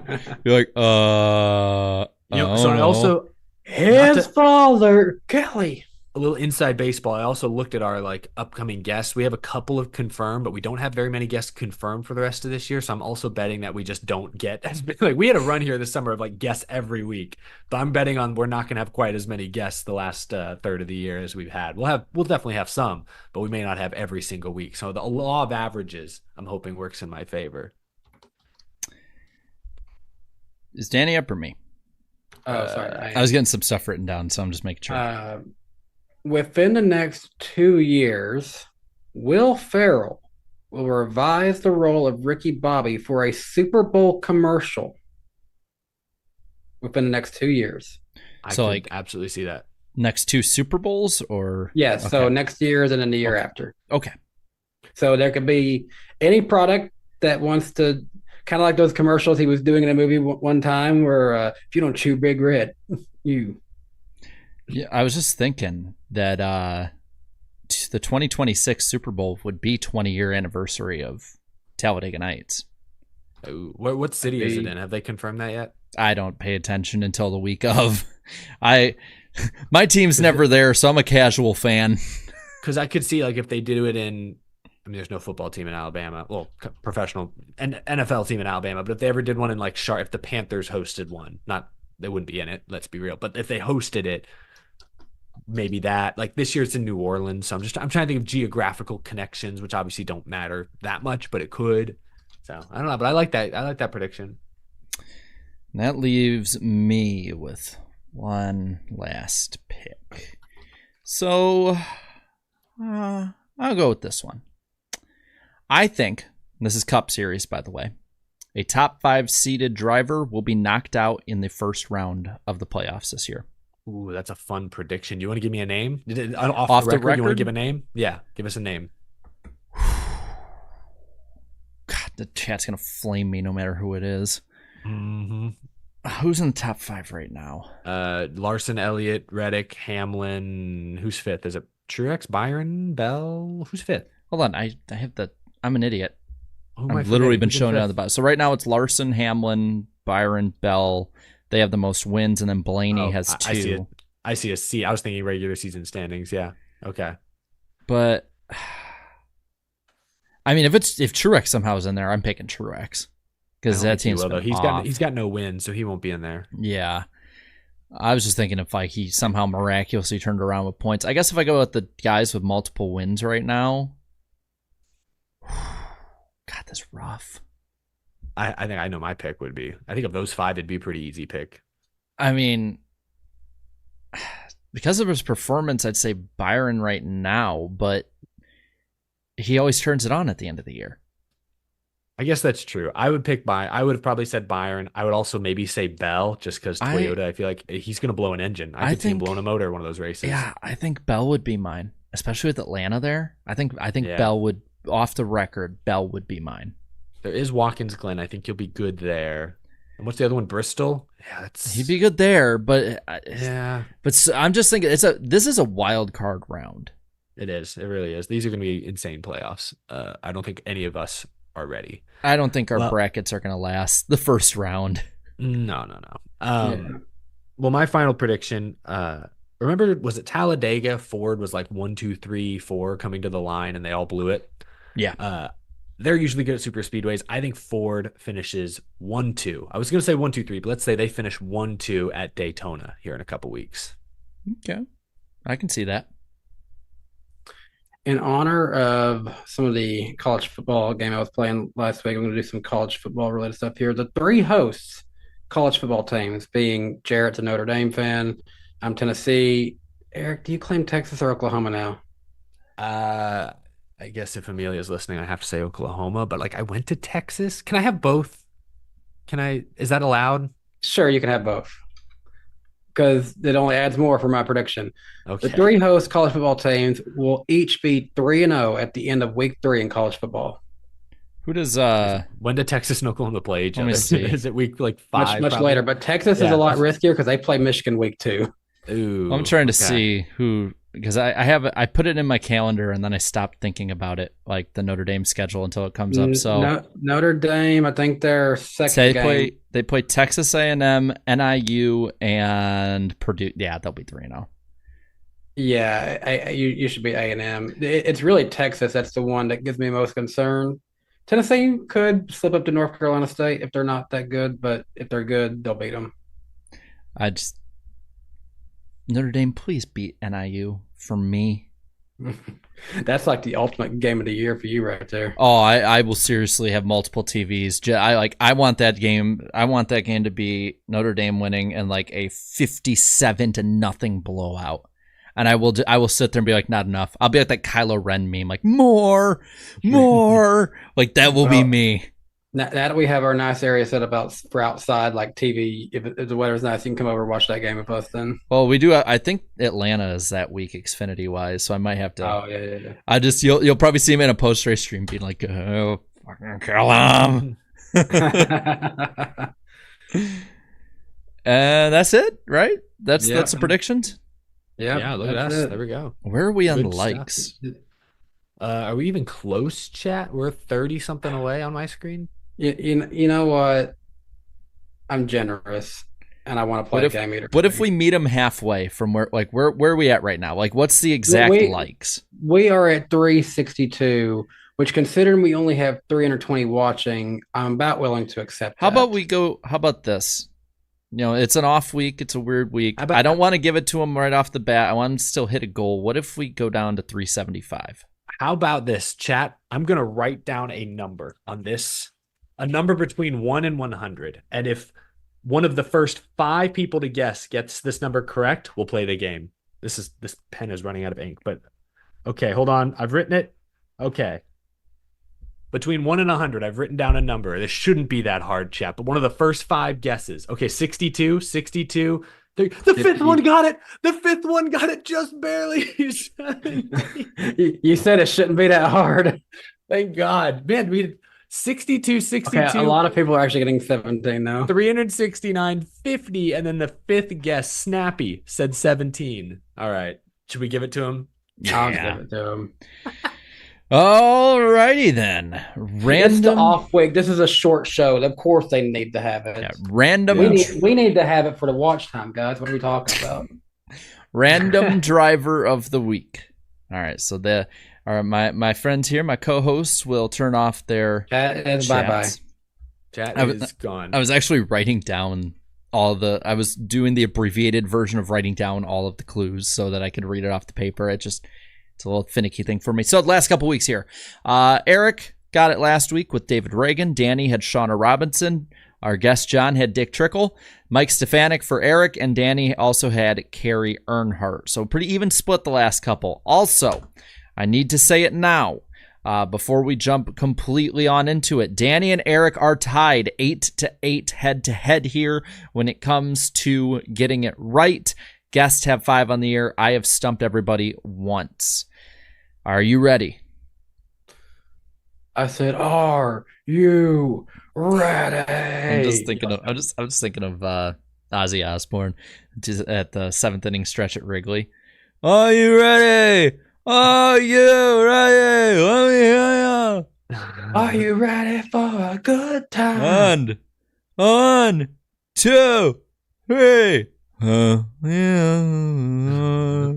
Quick, bring in Jeff Gordon. No, Ozzy was better. Ozzy at least got the damn stadium name right, because it wasn't a stadium. Wrigley Field. Damn it. God. Jeff Gordon, man. He deserved what happened to him in Chicagoland later that year.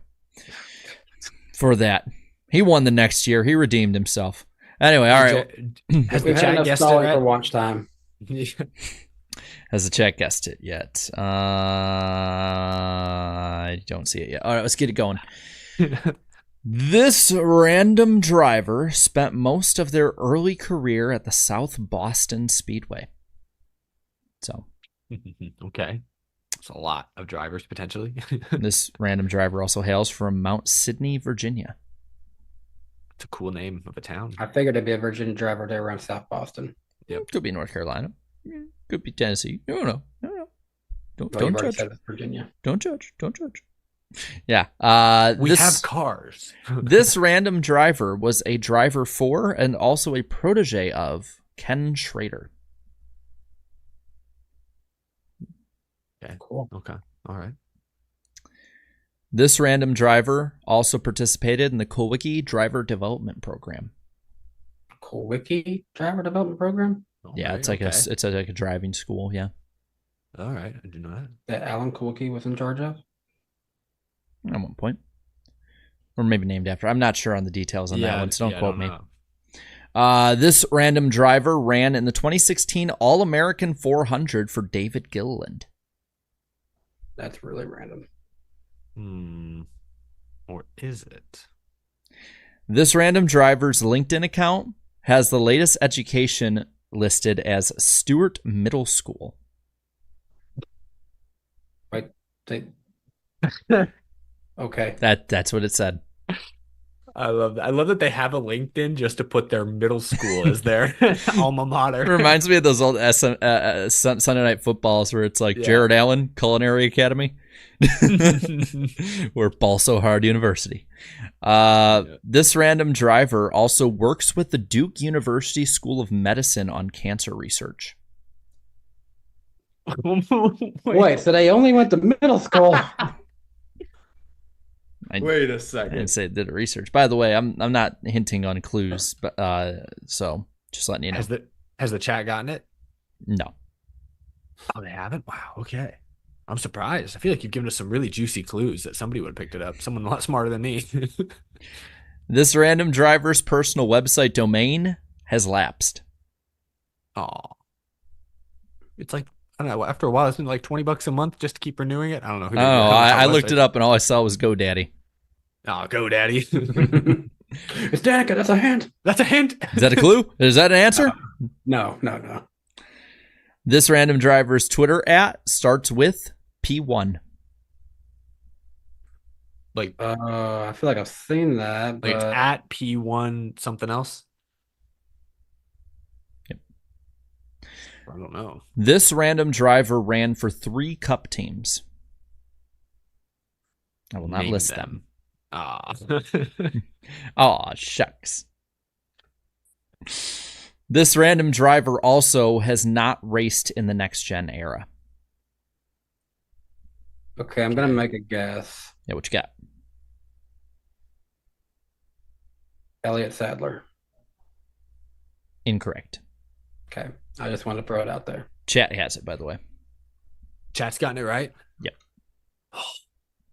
You demons. This random driver's best finish in 89 Cup starts was 13th. Oh, if I would have waited, that would have definitely told me. Dang. 89 Cup starts. So they ran what, like 3 years? Roughly? 2 years, 2.5 years? No. This random driver had on-track issues with Ryan Newman, Joey Gase, Chase Briscoe, Christopher Bell, Josh Bilicki, and Matt DiBenedetto. Oh my God. Wait, so they raced recently, but not in the next gen. They were a Ken Schrader protege? What? And they ran the All-American 400, you said, in 2016? Yeah, and I'll even give you this. This random driver still races super late models. Oh. Name me the people that they've had issues with again. Ryan Newman, Joey Gase, Chase Briscoe, Christopher Bell, Matt DiBenedetto, and Josh Bilicki. Bilicki is random. Who's Bilicki beefed with? I feel like he's beefed with a few guys, but I can't think of any of them. This random driver sold iRacing setups after his NASCAR career. That was a job for a while. I'm just gonna throw it out there. Is it Garrett Smithley? It is not. I was thinking that too, so I'm glad you put that out there. Maybe it's a younger guy then who just one off the board for each of you. You have 2 guesses remaining, and we may or may not be close to the halfway point of clues. Yeah. But Smithley would have made sense being an iRacing guy. Yeah, I was thinking age, and if you're running into like Bilicki and Joey Gase, you're probably running like 30. Said his best cup finish was 13th. Yes. Points finishes are 33rd and 31st. Oh, man, I really like my Smithley guess. I don't know anything about where he's from or any connection to Ken Schrader, but I like the rest of it.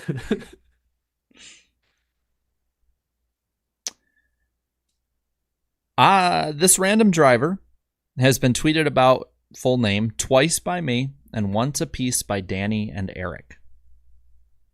That's always my favorite clue you give every week. I know. It's one of the most fun to look up. I just imagine you're over here like just searching up our if Twitter ever takes away the ability to search that, like they took away to see likes, Jared's gonna be hurting for this part of it. Yeah, because Eric's tweet was actually responded to by this random driver's team. Oh. That's a hint. Wait. No. So I said something about. What are you talking about? So like when this driver beefed with Josh Bilicki, did I say something in the team like? Was it? Can you tell me? I didn't even read your tweet, dude. Can you tell me if the team was critical of me or not? I'm not gonna give that info away. Who could this be? This random driver last year said that he had no itch to ever come back to NASCAR. I've seen Garrett Smithley at the track. I don't know that he drives anymore in any of the top series, but so that's probably not. I don't know why I'm still thinking of Garrett Smithley. Obviously, it's not him. Like, what are you waiting to hear? That he was on JonTron.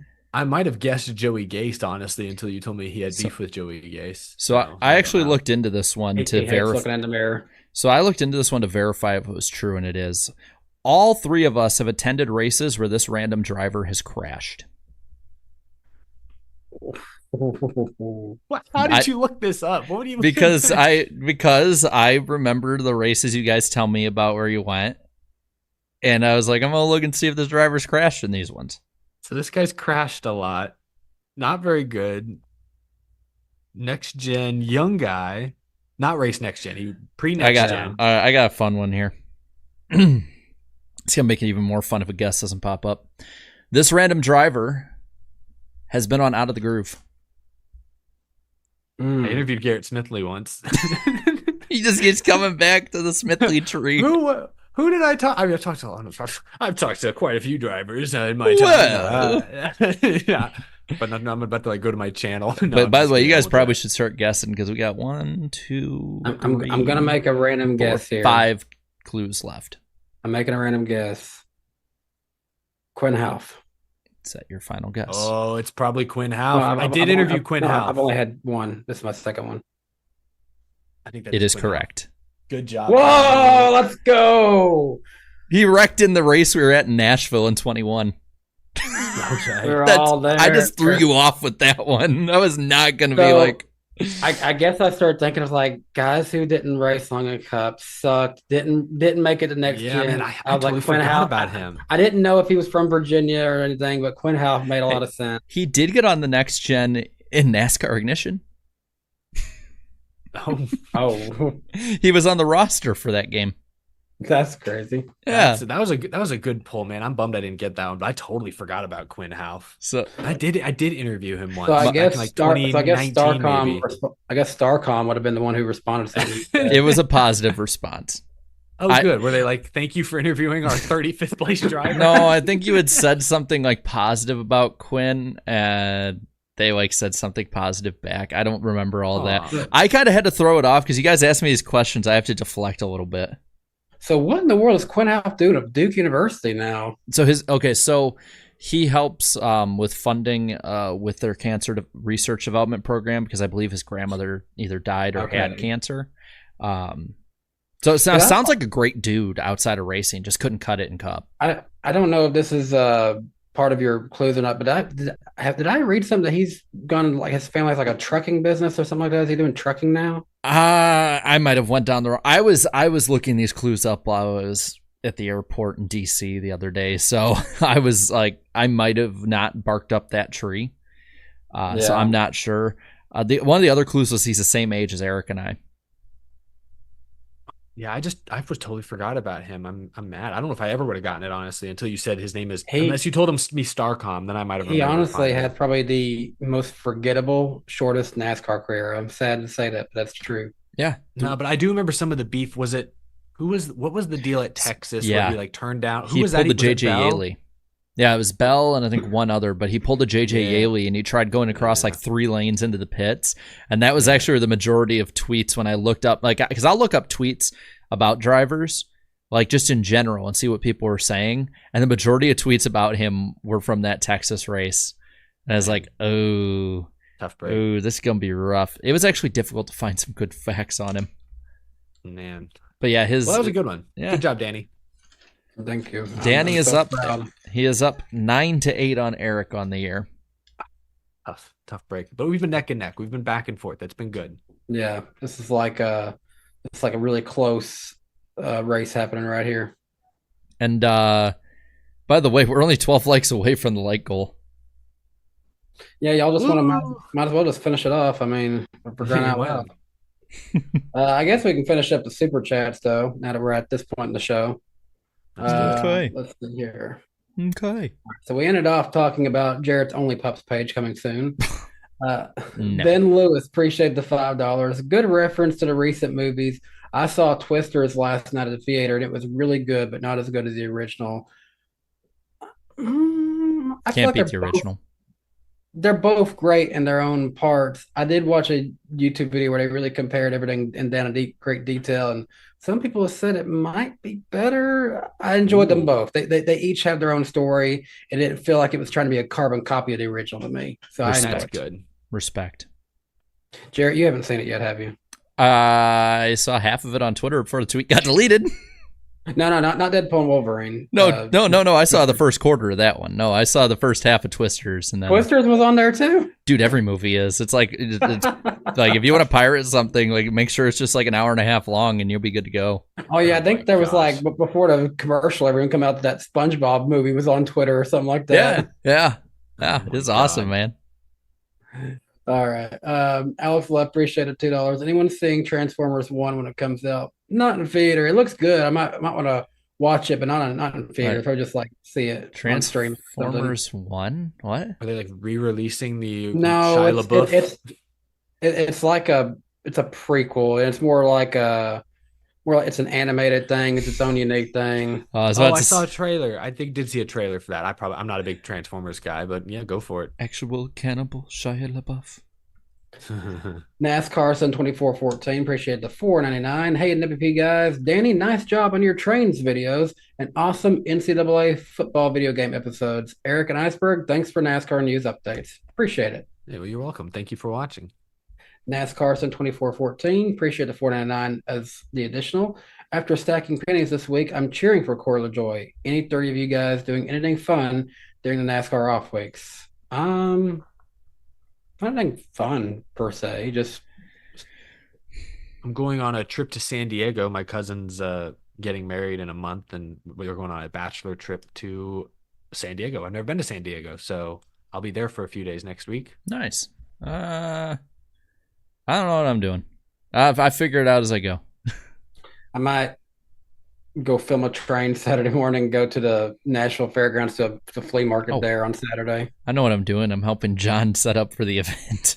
I just like, what am I doing? There gotta be something.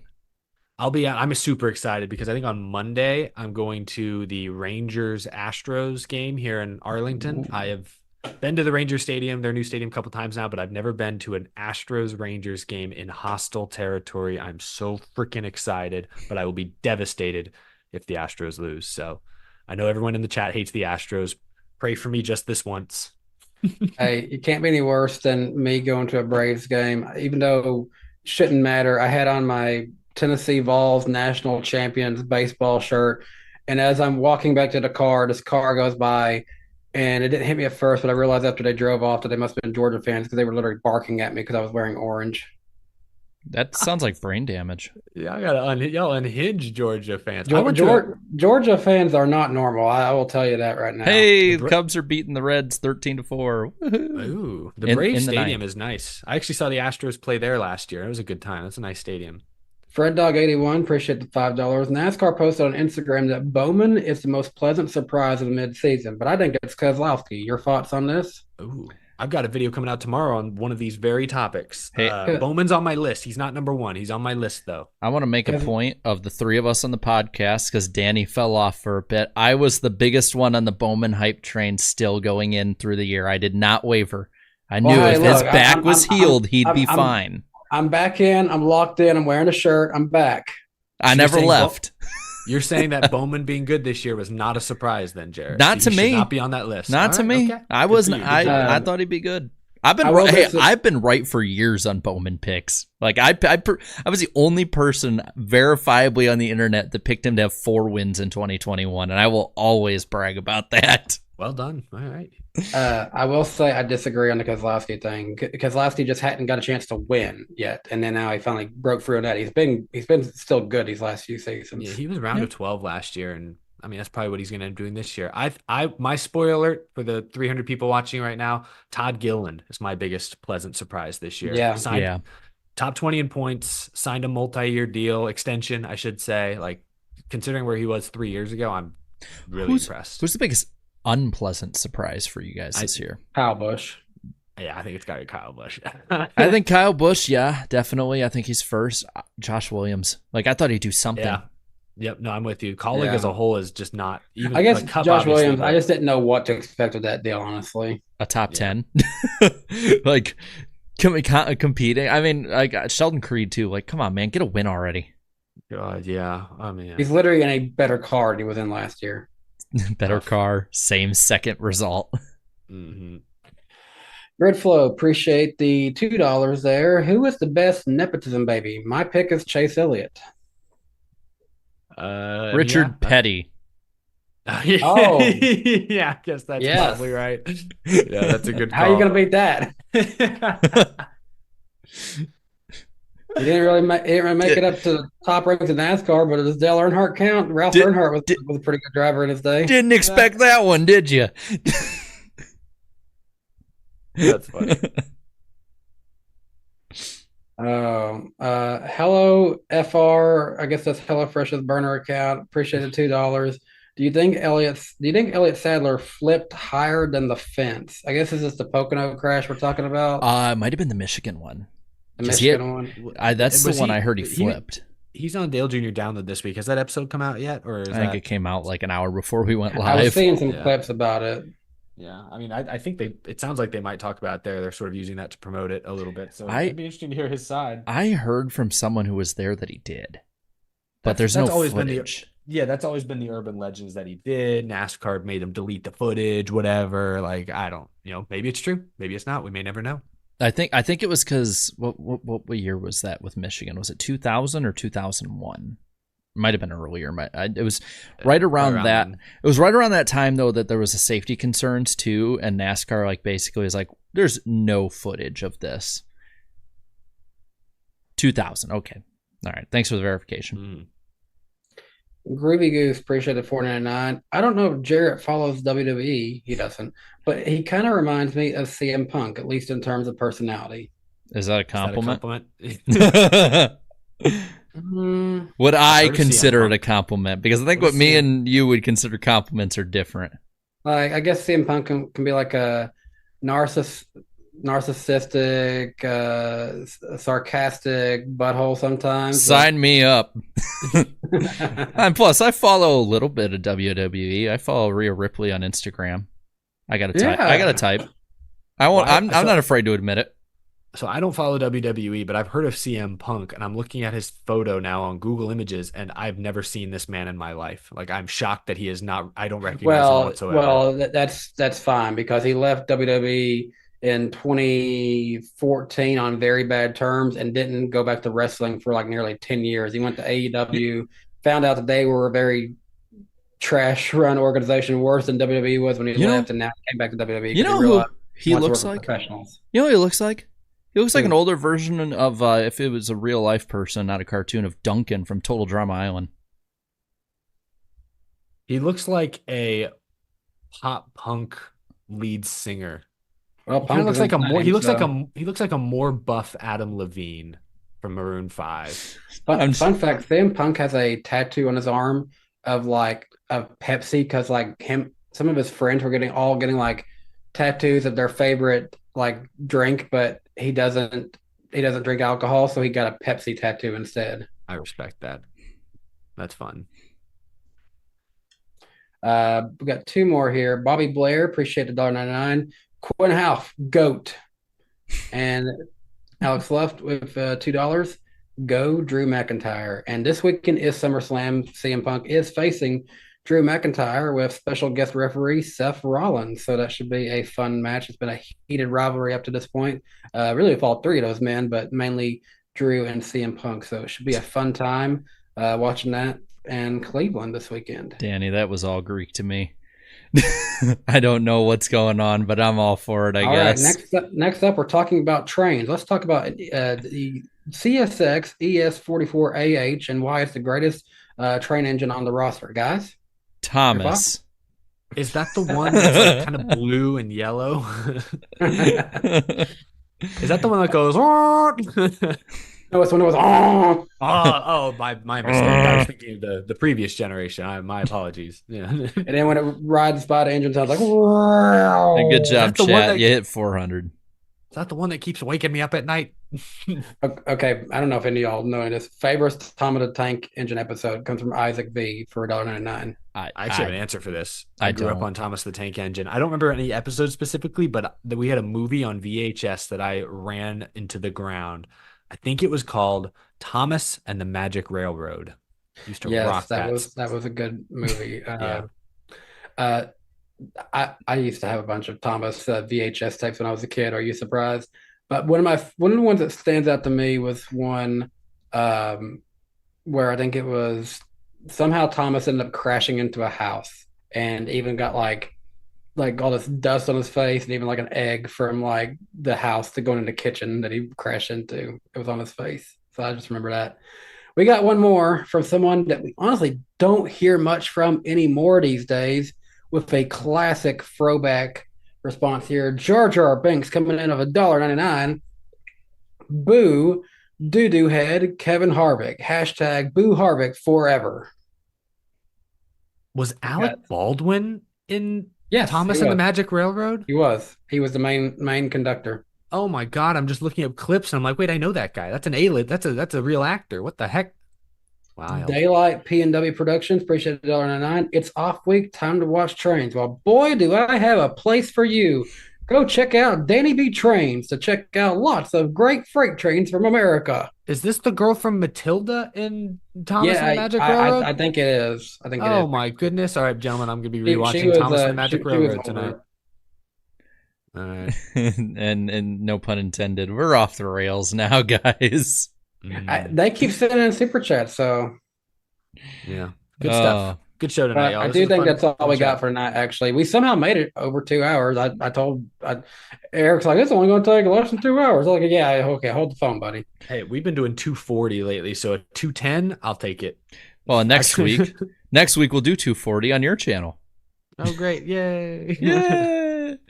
We're going to be moving at breakneck pace. You can catch us there on Eric's channel, where if you want the random driver segment, you better come ready to like, because we're gonna not settle for less than 400 that time. No, we ain't gonna. We gotta have more than 400. Actually, we gotta have like what 500 something. 617. Ooh, Yeah. You threw in at 17 just because. By the way, thank you for those other. But thank you for those super chats, guys. Appreciate those last ones coming in. But that's all the time we got for this week. And I guess we will see you guys next week over on Eric's channel. Bye-bye. Bye-bye. Bye. Goodbye now. Goodbye.